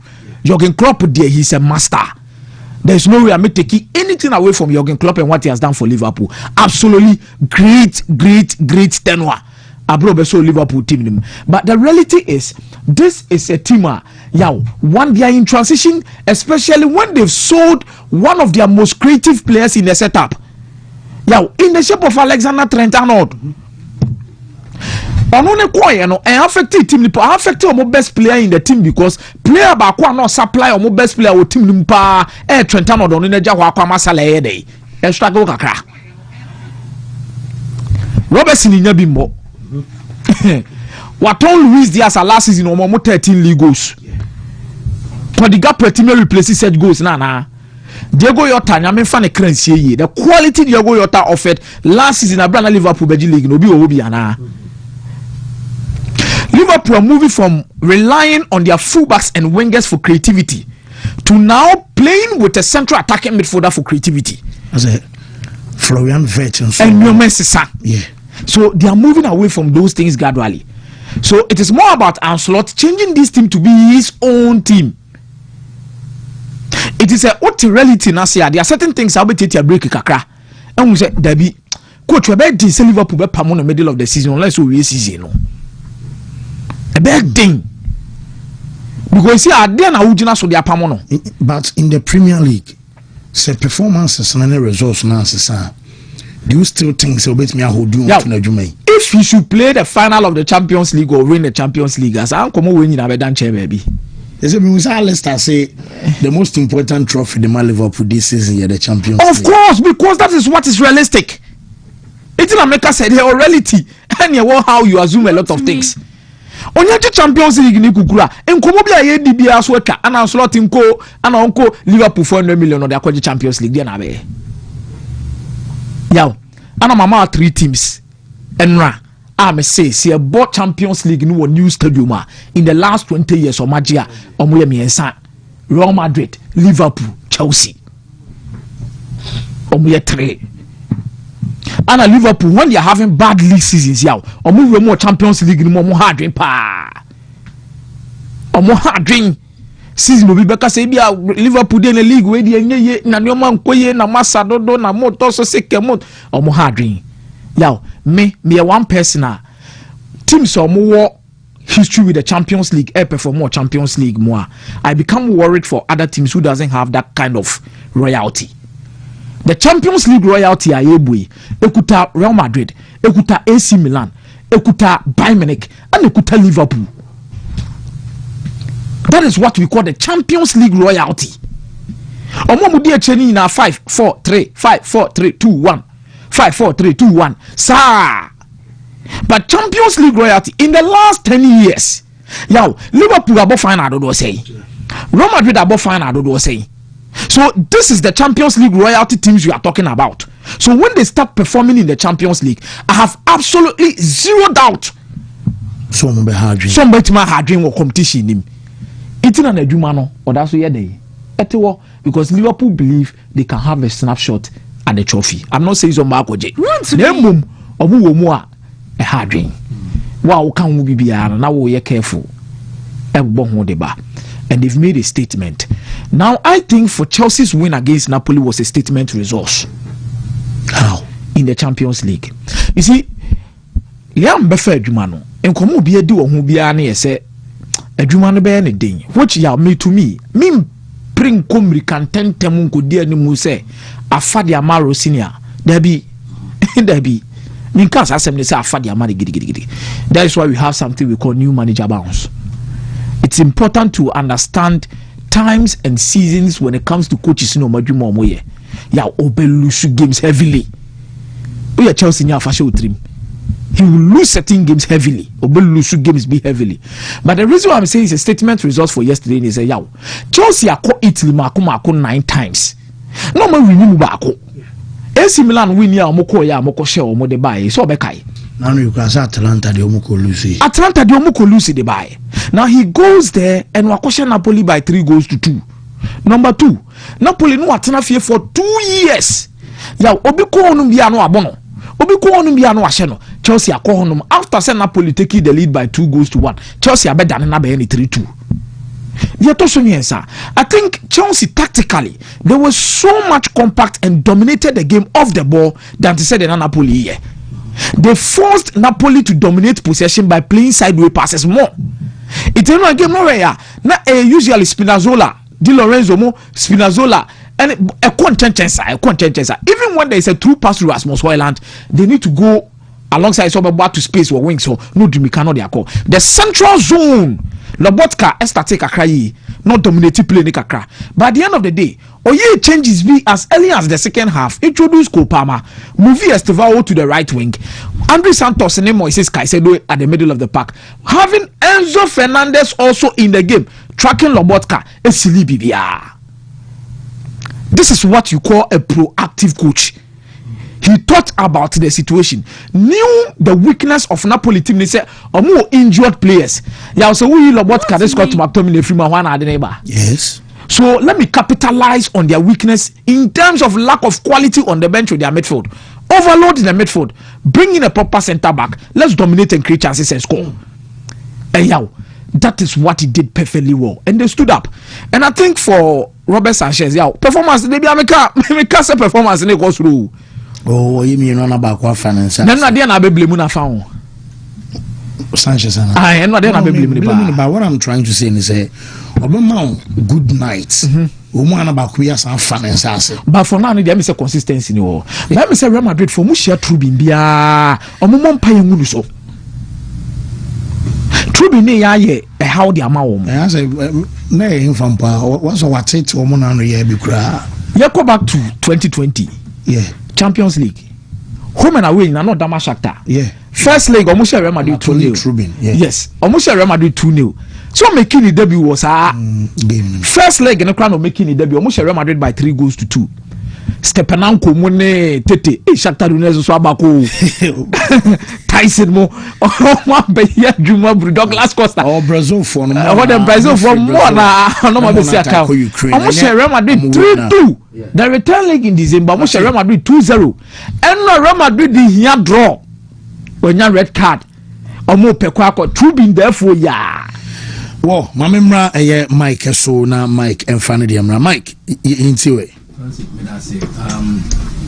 will catch on the Champions League. maybe I made the carve decisions in the chat if time permits in Ethiopia. Catch Champions League. Wontumi. Yes, Arsenal's perfect one, the dominance of the English teams, Bayern's sustained level of consistency. Obenya a lot of titles at Yama, but I don't think the AC or Champions League in this season Biano. Mr. Osha said yes, Dimu. Okay. Microphone. Okay, but way okay. Very okay, pa. Okay, Mate. And na me kase in the context of a Champions League this season, a lot has happened. Arsenal were perfect, winning all their games. They did not lose. Bayern sustained level of consistency. We rest assured, say from the first round, the Bayern qualified the knockout stage. Chelsea's return marked with qualification to the next stage, just to also symbolize growth. Chelsea team need experience, but they have potential and they are growing gradually. Obeka's story, you have a lot of storylines to run around with, but I don't think that bro what Bodo Glimt has done in this competition. Maybe a rain-free and debut campaign. If you are looking for debutants again, then Kairat Almaty. Then I took Kairat. Onya 1 point on real. Just a point. No munyai.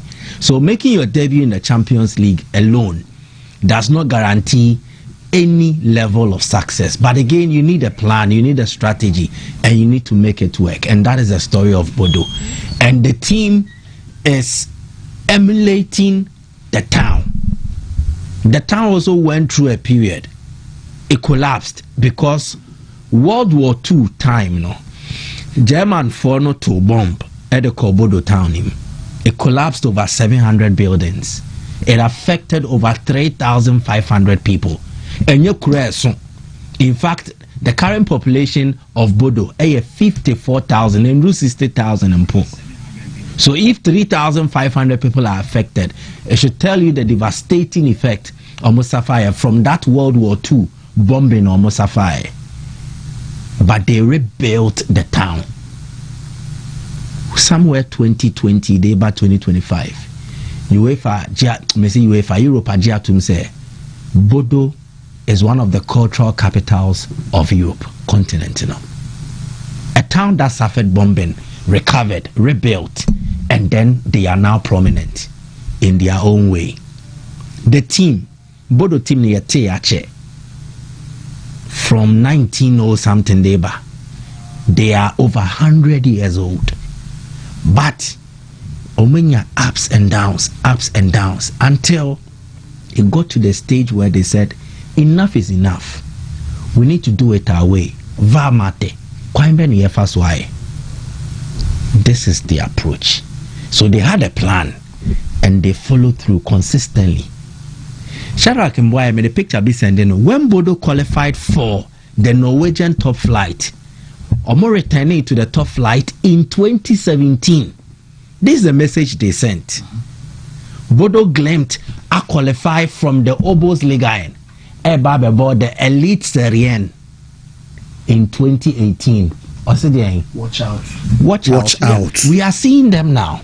So what happened from 2017 to 2018 they won the league consecutively from 2020, 2021, 2022, 2023, 2024, 4 times on the trot. We need to also last season, second. The only time they've not won the Norwegian top flight, they have placed second. Consistency. How did they work it out? Plan no fit into a government policy. Nowhere. Nsisi stadiums bebre, but they make sure say mini pitches. They are converted in astroturfs, so they encourage a lot of street football. Tebia and Potemnia wa mekoma. Ya small pitch be the atua. Nankodana beshia no mo bobo. And Bodo Glimt is taking advantage of baby Owono. Omon Dawson. And also so they don't have a lot of people around. So Omababe, the top flight club from that area, Omai omo say the ideal hub we akode bia now you tia. Ombe bia konya ne de ato de amount say brabe bobo ni bi and deliver. So their preference, and yes omuna oma shell, but their preference is for local talent. And they make sure say a lot of their players are Norwegians. In fact, if you look through their list, only 23% and they are foreigners. Even with the 23%, Ebina and Nordic, Denmark. So they just belong Scandinavia. But the rest are local talent. And mostly local talent, they make sure so move in Northern Norway wa Bodo ne wono. So one, identity. Local talent. Sadia, they have scouts around or the various mini pitches. Observing. Into Wusana Upiba, Yacho de Waba. And no way so much and is yet no. Yan fa koda 8 years young register academy. A honor Bodo they train Kodani free. So when Bodo was qualifying to play in the elite Syrian, the most symbolic thing about them was that they had 2 young brothers and they Baku play a major role. Jean-Peter Hack of a boy similar Ramfa from Bodo. He's returned in the Champions League this season. Jean-Peter Hack has been scoring. He's one of their proudest traditions, right from Nkodabrem Nadeba. And he's a true symbol of the club. After qualifying to the elite Syrian, the target was the Yanji League Nibi because no Munji Bida. It took them 104 years to win their first league title. Or winning, or Testini Bion 4 times. Then the next was after Champions League, after Norwegian League, Europe was Chassis Friasie. Conference, Europa League, not almost semi-finals. Their first season in the Champions League, they have qualified to the knockout phase. In fact, they won their first Champions League game against Man City. That was just last week. In Tinyoma Moya, Bodo needed to make a statement, and not just one, but twice. Beating Man City, previous champions, beating Atletico Madrid, a team that has become a mainstay in the context of the modern UEFA Champions League. Exactly. Bodo de wache no yesua nyoma bebre film. If a solution will be found, it should come from within. Sabe, when I told you when I name say na shefa. Obienu oba be catch us say fancy wuti ye pie we there. Me measure wuti na say unko na onim say you sinity pie into na onim ehun adura betimi asa yare. Bodo situation, they knew it. And they found a solution from within. Every situation is peculiar to a certain environment. You can never find a solution outside of the environment. This is all we aim. This is Man City Modiano, any PSG Modiano. Even PSG now, they have brought the solution to home. Almost young French footballers. Doué, Barcola. Exactly. Man City Academy enya no na blossom sisi ko pa ma mu ina free for the mu free definitely wiem cry you will still come back. You will always find a solution to your situation within your environment, not outside. So in trying to solve a problem, look first from within than outside. Tino mo say BBC are no blame you. They never progress or make they record growth. He's not looking himself. Look within. You find a solution because you are the chief problem. Because there is Bodo found out say, oh Nesika no way clubs in the first name more demo. Only gonna social more demo na name my. No way, the best of football. More demos. Now, good. Bodo has become the reference point, or maybe the benchmark. What does it tell us? Find solution from within. It's as simple as such. Champions League nedia, a home common way, the Obejani way. I like what the English clubs are doing. Again, it is telling us money with efficient planning. It would definitely help a lot. There's only flake, yeah, Jane. Oh yeah. So in the Premier League, Sikana Premier League clubs, Ninyano, fancy. If the Italian clubs are getting like 60%, a bad thing. Some. Yeah, Aston Villa can splash the cash better than Inter Milan will do. Yes. I should tell you the gap womb. Gap. Italy for no money planning. Oh, Pelmo is shrewd in terms of squad planning.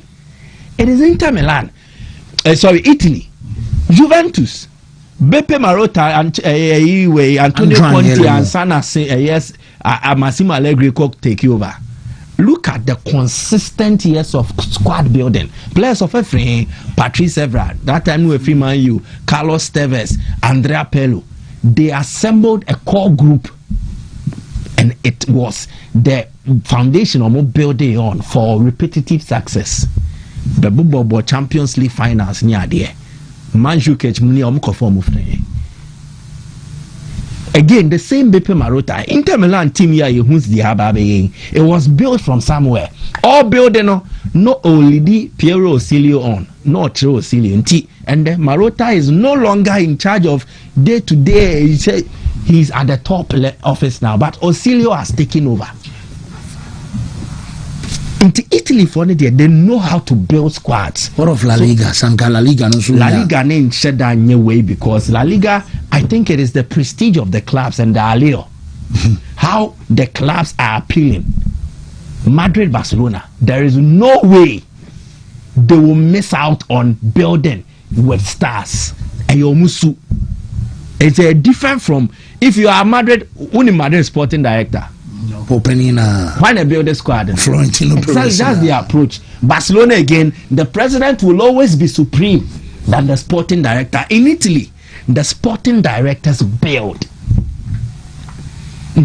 No other league. In fact, the modern models that you see clubs copying, almost fat template from one Germany and Italy near blended sporting director, technical director, and they are Dutch for no Netherlands. Italy for him Dutch for me too technical. Italy for me is shrewd. More use streetwise approach. Lukaku for no a polishing. Now England for na sanso aba no atoama. No sanso aba general. So the Italians, they know how to build squads. So if they had Sikana England for one be 60%, their football will have changed. Italy football na ye hu said a lack of money and investment. Yes, Omu League need a bad reputation, and then it affected investment into the league. And a bad form. Then the Premier League capitalized on it, and then they shot ahead. First, Germany, Italy came to take charge. Spain in between. Then Italy net call from na England teams. There was influx of investment money. A properly omodomedu stage. Without money, Chelsea will not be where they are. And yes, Abramovich Sika, Chelsea in Drew Pempenswa withdrew. Again, Manchester United. Alex Ferguson would have never established that dynasty without secured funding and consistent investment to an extent. A building United drew stage B. The English clubs had money and they invested into the academy's infrastructure. Until Italy stadiums in Bebre, out of date. A trim, I bet you obsolete. And then say San Siro. Yeah, exactly. That is what the Italians are mostly facing. But to carve decisions, dear Cocoso, met me the way not to Swamaya about our machine and a pay crime me to me. By the time I made an about 3 until I mashed that share in the Akatamini because many na a sign. The decision taken by CAF to sanction Senegal and Morocco will be fair or not, judging by where baby Aujina. Oh dear, let's do this exercise. File phone or X and our Twitter. Na question Morocco or more media outlets, even Moroccans, or more comments about the decisions. Yes. Dear sure mo the trophy verdict. In fact, it's true. Morocco protested against Senegal. Sanka CAF for ninja trophy nim free Senegal for nim same and for more Morocco for nim United say Senegal for ni tietia. Omo ka so omo mbobo no nti en declare no a withdrawal, a walkover in application of the CAF omo African Cup of Nations regulations, Article 82 and 84. It speaks to this. Tinky and declare no, Sanka Morocco ni benya 3 points, 3 goals. Nank we winning final no administratively 3 goals to 0 near the Cup Nation in Sim. That was Morocco's protest. If Morocco will protest these decisions by CAF, the memo did so me protest in the case here, the trophy verdict. They won't care about the fines. So that was how serious the Moroccan Football Federation was in taking the trophy from Senegal.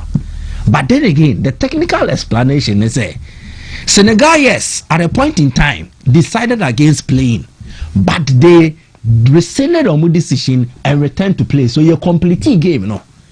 Ebani say, the referee will, the officials will look at the referee's match report. The game was concluded. It was not declared a forfeiture or a walk away or a withdrawal. So Morocco's protest, in as much as elements in the protest will capture, says Senegal for the castle Mumbai no cre, but a Korea saying the game ended. It was a mini protest. Exactly. So the moment Morocco accepted to play, maybe they should have played the game under protest. Ultimately, to me, match we may bo, but may bo under protest. Se BBC say me say never. It's Morocco 4 case ninja. Then another thing I don't really agree to. The $15,000 fine for use of lasers. And you fine on Nkwana Morocco a use laser. In fact, I have some pictorial evidence here. I am a penkomona ye dear near the Bibia Batahon near the Atuton Shadrach me pacho. This is late, but permit me send a picture of Nigeria keeper no and Senegal keeper na laser do many. Yeah. Again, oko Twitter search for these images. Morocco Comoros. Now you're the laser at 2 Comoros players and so Moroccans started using laser right from the opening game. And you're fine now. No?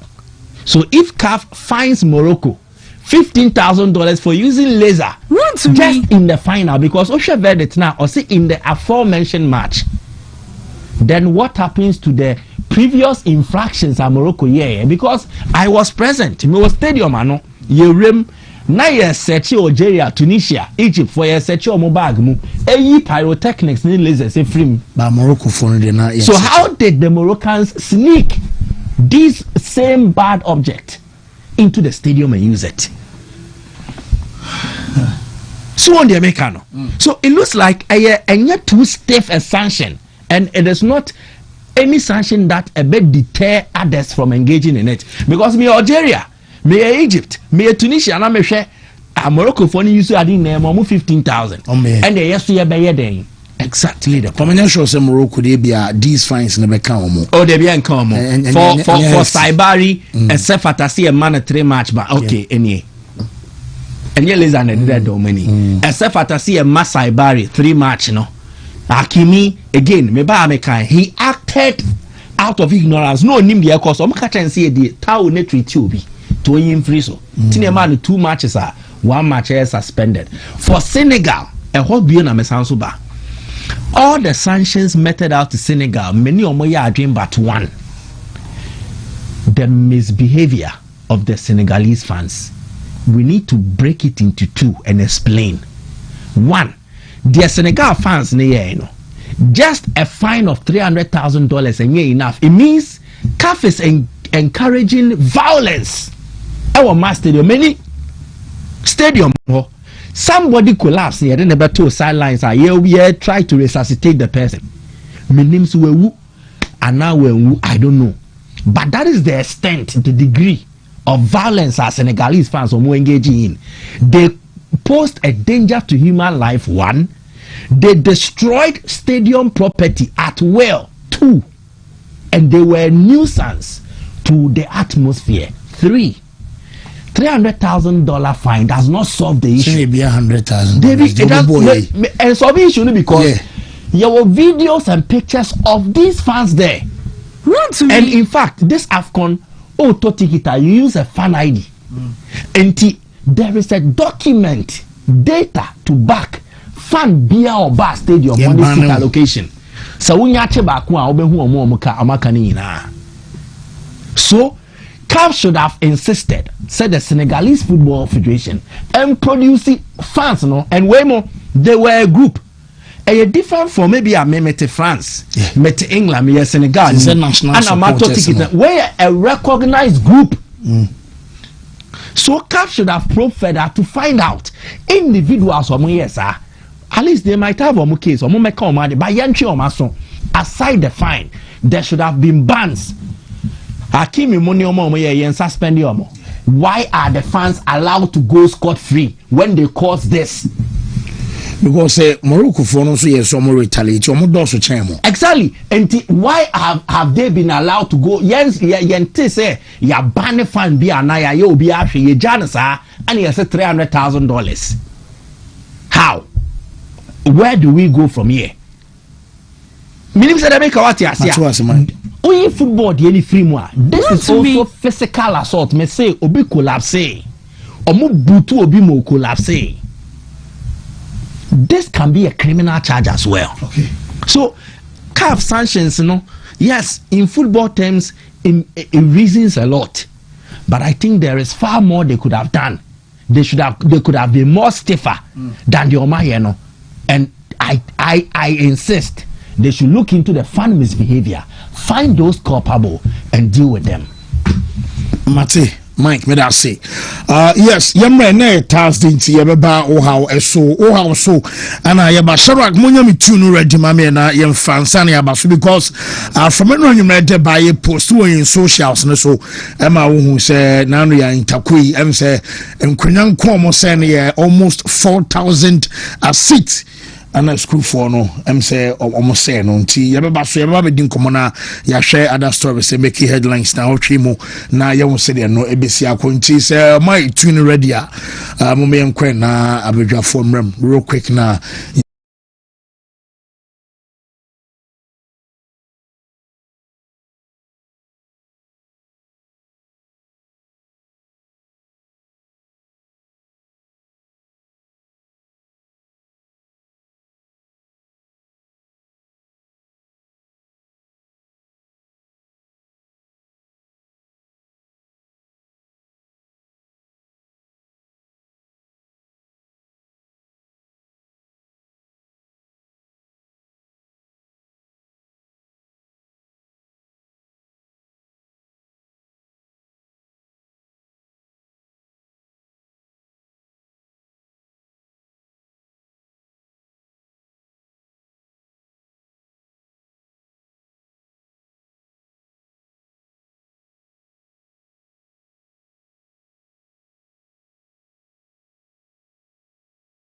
Still live on Wontumi TV, digital satellite, live on Facebook. A new page, scan me code, and a day QR code at all bottom. Right, sorts said you also will be chow picture, will be new for Nina. I will be a camera now, the better a code, so a toss swap a betcha a more link. Now a ball link and a sona a redirect to Edward by a new page, Wontumi TV. The old Facebook account, once again on Masaji. So new one requiring less than 4 days nina ya ho adwuma em say Muhammad Daruma mo pejam enso eduko YouTube era so ginam ana make say radio station 101.3 e was serio so Wontumi de Kumasi de no enso nam kwamu e ba wo mesa yes ya my yenchetifo ebim metimi anya story na enano pay mo ye about the number of chairs I say, but I want us to use our own storyline. It is all to me a post here. Me pesa wa utifia will be no joining me near this uncle we say. Near young Humuyantia say about certain things be a concerning the reason why I enra na ye conhunt in tin in a PP abra any abre says certain things should stop. So over 3,900 seats damaged at the Baba Sports Stadium after the Ashanti Inter-SHS football and Tibet athletics competition. Red stands 1,503. Green stands 1,887. Yellow stands 584. And the total exact figure is 3,955. Yow, say yakoya china meshem kumu we asia. Last year, Muho. Anna Mene Mike Koba by Sports Stadium. It was on a different topic altogether. Na enyam kunyani nti na yeko. Na dana yekudru honomono. There was an intense meeting going on between senior high schools for an for schools and colleges for nyina kan be federation no with the NSC discussing how one bit may replace nkonya na ebubu no. Prior to that no mo yes meeting in na because of the Ashanti Regional Musical SHS Fest na beba so baba Sports Stadium so be kaya Anna Frank Amwako Hene, the Honorable Minister for Ashanti Region, say Omube Pushi Aman Kodan Kodan and Yum Tony San Yomani Netimiako. The NSA was insistent on the fact that Nkunyana Bubuni de Bubuwi, or Makaindo Done de Amamo. It is the attorney say Kabia Mo, Chibiana Kabia Bufa Kunyan who be a Diakan will be an Muntia says Canefania Day. And Fama Omo as a federation before Sanabiama continue with your musical concert you want to do. Yeah, I'm led to believe in two things. One, either the honorable minister stepped in as at that particular moment and says, okay, Mama Muhafa and into the Momonya day. And you should later on we can think about that because subsequently no mudi to me say on 2 games we are 3 games we are twaso. I'm an etimi IBB the among one mudi scanner the day ediaba, which means no the inter-schools and colleges football competition on the athletics and a TVET for no so athletics. The above trim detail is separate. In this instance, no matter to Mabama be a free time new we did not see any replacement of chairs at the Baba Sports Stadium, either new one or old ones, repairable. I beat media babishim. I don't want to begrudge the NSA that they receive money and they fail to do it. I'm standing on the grounds that they've always been demanding for their money. And if it has been paid, just maybe also almost no may replace it. But the broader perspective of this whole discussion maybe a medi free banner. Ejina the fact that ya enhweham as hadi we akoso amade bia ye bubu nkonya. De bia ye bubu nkonya. This year alone, 3 competitions. Bako the football games. Ya boy Bako the TVET athletics competitions. And you go so Omuri TVET de na. The next one na beto aso no schools na nkasa de omoye. TVET for ne schools ni nyembomo. Se so ma technical schools ni vocational schools ni no TVET ni jama technical and vocational schools no. Omo no ye omo games nko. Na senior high school for na nkasa so aye omo games nko. Okay. It is 2 different things. That's why some in our second cycle institutions. But yesterday I saw a video. Obijina Stadium no try video bia in talk between TVET 2 TVET schools. A bomb money, ne bomb money, ne bomb money. And one of them, my fan say outside stadium. They say we both na prem. One wakwa was one day no wakwa day. Wakupra. Ne muba ono ma enkonya tutu no. Now the first question I ask is, what kind of education goes on in our various schools before they come to the stadium? Because the property is not for NSA alone. Now, the NSA will decide to say, okay, fine. Moba mutu tunkunya dodo. You see, decide to say mamunye games no have BM. Yaw, we'll be the first people they'll call. Do you remember? Do you remember the last time I knew that them? I'm coming, Meja. Listen, say yes, be next year. NSA stadium nenya available for interco, and I say inter school. No one friend say yen can be mom.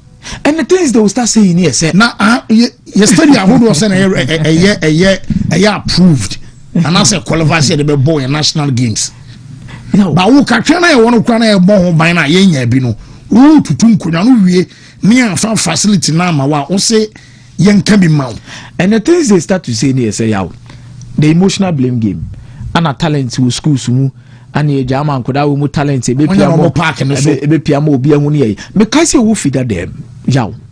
There was a time Baba Stadium was not ready for Michael Becker Mokobon or Boise, the football games, you know. They raised a major concern about the amount of money the NSA is charging them as federation. Siskano was ropa. The NSA gave them reasons why they are charging such an amount of money. Now they begin to play on the emotional part of the people. then they start at it almost at bibi ana nkola no talent na baba yara nyina nkola na dey develop your money san your ma we nyina ne san komo no. Then some of us stood in it, ask questions, e probi ko animu they no tie ne se for ne pata na to asumu. Oh yes, yeah, na to asumu. And the schools and colleges federation in Beka so omuni sponsor and a sponsor why didn't is coming to me, but the main problem of the NSA is about set mo nkunya no kura tutua kwembe kwa na mo fa so amutimi this kind of cry day eba send 10 times we the way si krampa na sisi enye ni say. So if you think you as a federation muntimi stop BBC and as a more bre with how amutima kebi we are, then there is a need for higher sanctions. Yesterday a teacher spoke to me no catch me say omunim schools no mo yes ade no. They know the people who did that. Yes. Omunim nkofuku no mo yes ade no. No better cost eh. Then they better says can be bani asem no. And then it means next year maybe. Simple. Me there was a time I think the director general I think the third day or the second day of the games you know. Oba obejina na ya wojina no owusu nti say ya. The director general, I think, for more education, I find a microphone by one. He says, "More nyai tokwana, more nyai say ni say ya. More maybe next year." The tennis, more harsher punishment. Because ya unkurano, unde wa mutia dianu subu. Ya otia from ni susei na. No asunitino, no buni bra. Also on to me tunu from say no we dan missile on to me tunu from ni say or the nani sisu ya no obuni tinu bra no ato no amane de ko na no obufu fro no obufu fro bunku nyanko wa 4,000 almost 4,000 within 2 years because ba ko na bubu ni replace somebody ka kasa ba ko ni last year he na replace obi abetuni bia no o demu bia na mo de ne koto ba bia ma na wuru say yes asua nyansa ke bi wom say just can nko a teacher ni ne kan so munum schools no mo yende they know them me bawo as simple as ABC school A school B enkunya ndodo a abu enie moka enie so ye beli ye the mo school na school no so be beli o mo student no yaw the issue with the schools in your mic once say see school fees in tese first na you can your mother boom near the amount near the amount here. And at the end, money ya near say, we all know one could be. Yaw, who school pa na same way see near Belly so be between 200 cities, 300 cities. Minoka say, yaw, if you're ding, headmaster and Boom come. Minoka say, fear ding, if you're ding, Minoka say, fear ding. Yeah, I'm speaking from the perspective. I'm speaking from the I'm speaking from the perspective of student on one Kobe. Yaw, only what. Students no wan ko bio o de say wo be onye interested wo be school ni we a onye interested na be fa so ababetu onye interested or you careless that is where a how ni nyina wo because say you bu almost 4,000 next year o me say bu another 4,000 America kana money seat was stadium mo o fan Billy school bio ye bio o fan Billy no school bio ye bio you know them ye nya Billy we a kwa headmaster na be fa so the bottom scan be tu ya o say be teachers na be check you ho dia mo hwem ho me my issue is this is no time. Listen, your boys rababe, you know, disrespect my use you your bo NS for nachi, your bo NS for nachi say. Okay, so my name's Wayne Dema. My G say we still what stretch when you see because had unim maybe NS director yon bofan cry in interview no city for there no. Yeah. Maybe I know John my go seat no so fear. Nine. Okay, so so fancy here 2 issues here: the violence and the destruction of property. Yeah. Good. Yes, facilities nanka say jitum say the state of facilities ni woman enye. Enti ye kra ye su na ye patch say impenifo be pajem e dey akọ stage me. Ana we sounds to see the bad year woman say one it said these videos will go viral and then in your man channel trendy, especially when they're negative a back call in terms is ye tieni aye hu aye ka ho asem enya ye nkwa na ye be hu omo a emrepemu omo ba be hwe facility na inspectors omo be hu so now they know. Good. How do we get to the stage and at the state facilities need, we need to be ruthless. And in being ruthless, I mean, we need to curb this attitude. The immediate sanctions and then in the long term, nyoma ben yedi gu akwemu a ebe ensure se nkoda emba stadium mbedi sebe insemhunu sei umnim se dem make what here. So immediately I think schools or moye involved here should be surcharged.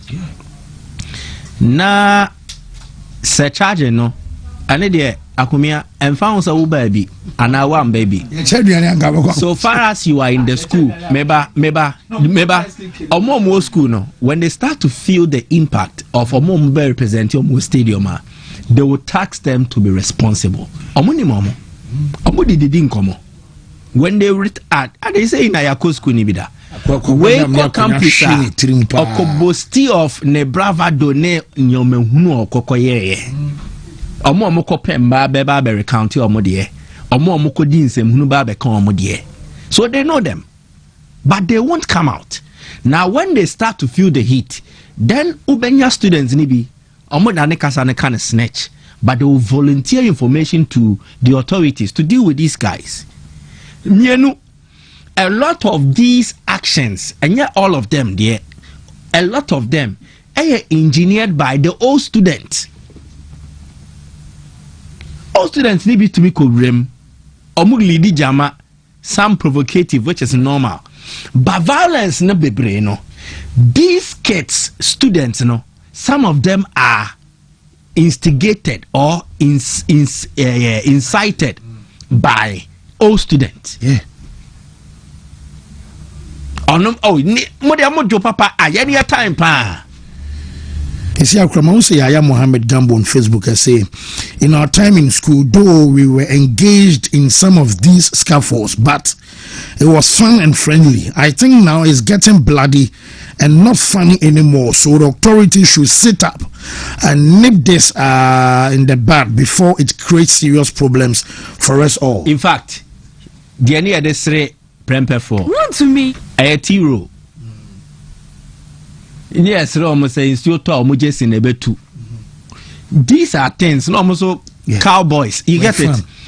Trolling banter at what levels are we exciting? It doesn't need to get violence and too chaotic.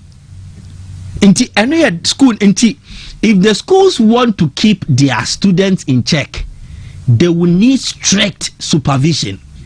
Yes, over stadium, obey. Let me tap into what the GFA did with the stewards then. Schools no money cadet. You see cadets no crowd command feel. Meba cadet no omuni supreme leader. Yeah. Ewo school. Omuni teachers are responsible for discipline. The schools must start taking initiative. They need to be strategic in solving this. What do we do going forward? The schools cadets should be empowered enough, and then there should be a supervisory body. Body be a no was saying cadet na. Ye bus stadium near see the nkoda 200 neba. Ye de a security school na nkasa for me by 20 neka hon, and they will be policing these students at stadium ho. Me a cadet na ba minimo. So the moment you misbehave, there will be a first caution. The second time, there will be a second caution. Now, ejikumwa ni are involved the superior body no ombe deal with you, but that should not be done in isolation. School games in a Koswa. Let's learn the need to engage heavy security, police, not at the outskirts, in the stands. Police for more pepper spray. Mike, I chanced upon a conversation about the police, and so there also more stance. I won't mention names, but the Meteo Masumni said there have been police that have been assigned to school BR. I was stancing him. Now, Nippon statement or kind of say the Munimanes or Mutiti. I'm speaking to the statement I had. The Munimanes or Maba no Mutiti. I said no one and nam. no more dinkomo, no more jack cadet phone, say cadet phone in Koyo. That is something our securities amunya there. But again, if you engage my services, now me banner me like a bicycle. What do? Question. Exactly. So you don't leave it like that. What was so much to be as again also yay. Then now yay. That's them. I was schools in the no, I can't do any free ho. And the police fortunate now, you are more cadet for no. You are more pepper spray. Me boy, you are more pepper spray cadet. That's a woo year rough. I will spray go any. They will be down to it. Here we are. You detain you. Let the schools prioritize safety and security because school, no, you are responsible for every single student you bring to the facility. Sure, red stands 1,503, green stands 1,887. How do since you are going to kind 1, 2, 3, so 1,000. No, maybe you are even speaking to property. Asset, I say. Human life is also at stake. All students rush school you coach. Human life is also at stake. So I will say schools need prioritize it because academia or school no be you are responsible for that kid. Now what's our share? Say ordinary call and then will be returned in one piece. Any another. Then again, NSA. What role do they play in safety and security akumia? Event say NSA near them because me hall and mouse brabe wedding reception. Nama to my dream hoko. I will monitor. From what I know, from what me am say, NSA the Omoya and say we've rented out the place to the federation. They've rented out the stadium to the federation. More specific federation who will take care of security. No. Will take care of a lot of things and make sure so major stadium in a good condition right after the competition. You see, excuse me, men can't wait from buye hunfia and as away, but yene blacks no. There is a certain animalistic character in us. Triggered the moment triggered no. Obi oha nekoko ba ti se ehwie nso ogu ne so. Exactly. Inti yale no. I don't know for other cultures, but I am speaking to what I am exposed to. Ye wo emua so bi wo yemu a eba ye di mu asem.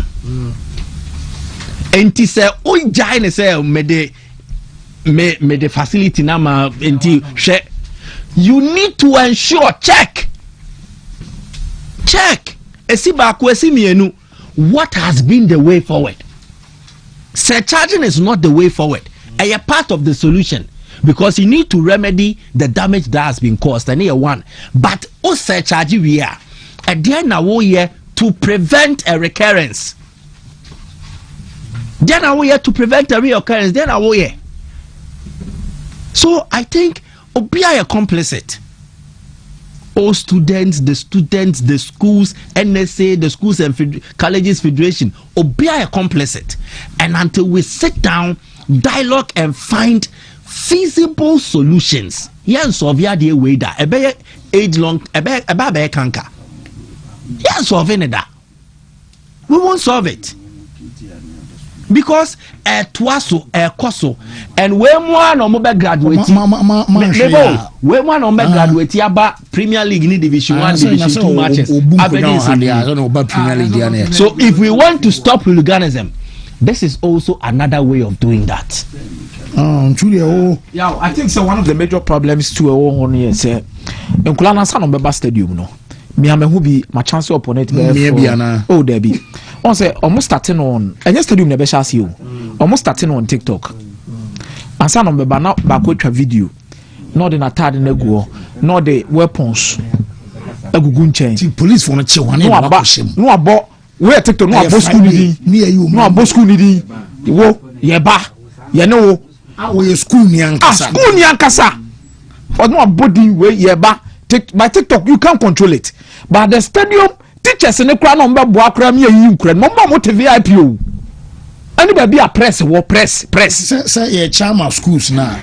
the headmaster na je bill na opane bia teachers na odin kwara no do omkoye no yes I agree ya kan man kwada next time no so odin kwara no do omoba obe supervising kwada no already na all student edi na no ada ma boss semi final na all student bi the students bi anim na wa huri na students ni so huri no gina ha no mo so gina ha yanko ye movie no mo nyina ai yawo na teachers na ohwe adi we very simple kra we na ye bo competition say all students HSC coach akwakobo no I'm so she will be our black belt no what chasing is all kobo no me say a lot of these violence are engineered by all students kese na efrio na wam na ba beti abakosem no history na e wo ho ne wam na ba beka ye de ne mamu mo kwa mo ye de ne mamu time there should be one asum adiwe market on the wall ne next year man for money so be bloody actually we oh yes nipan be blood one this is stadium actually stance no mo dia any problem so ne outside it so yeah me say enra I've chanced upon a video two technical schools ebo nam ha we nam ha obi kan si wonum kura beti glass pan so a efie efie ni nko an omo efie ni bi nko a kapre no yewie na bogu fom say chaka wo stadium na chi bogu fom say ya fam pre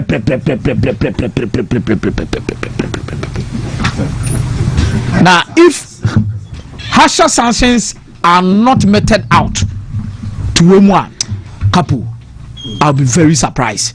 Sanctions never back because nani biya ba way na 2026 any biya ba people are doing a lot of things being innovative also the Okwa stadium akokonto school games ezen ke improve ekoye nim no ye da biya wo ye chi ye wi abeka nko wa won komirika ni bi wa won bobo ni bi yes be shimo mome be support ya o se media trobo ye say last time mom yes it me discuss players ni bi ni athlete the guy bi oduma secret na mze ni yes I've got the beautiful stories that are attached to it give you more mileage kesi about to head na yeka against omo a wo dem nkoso nye na ye be abeka nkonya na asem no na ye ja talent no se say da mo pe no nchi sa na be se be ha bi okrom ha o be ni dey asema mo discuss wa hu yes future leaders ni ni o o mu na da che o me eti da che no ma we be de na nyini we mu na be dimpe e be ye de no ma we etimi anyini kaneni ama ni nyina na kene abefo digitalization ni nyama papa e ba wasaki hu se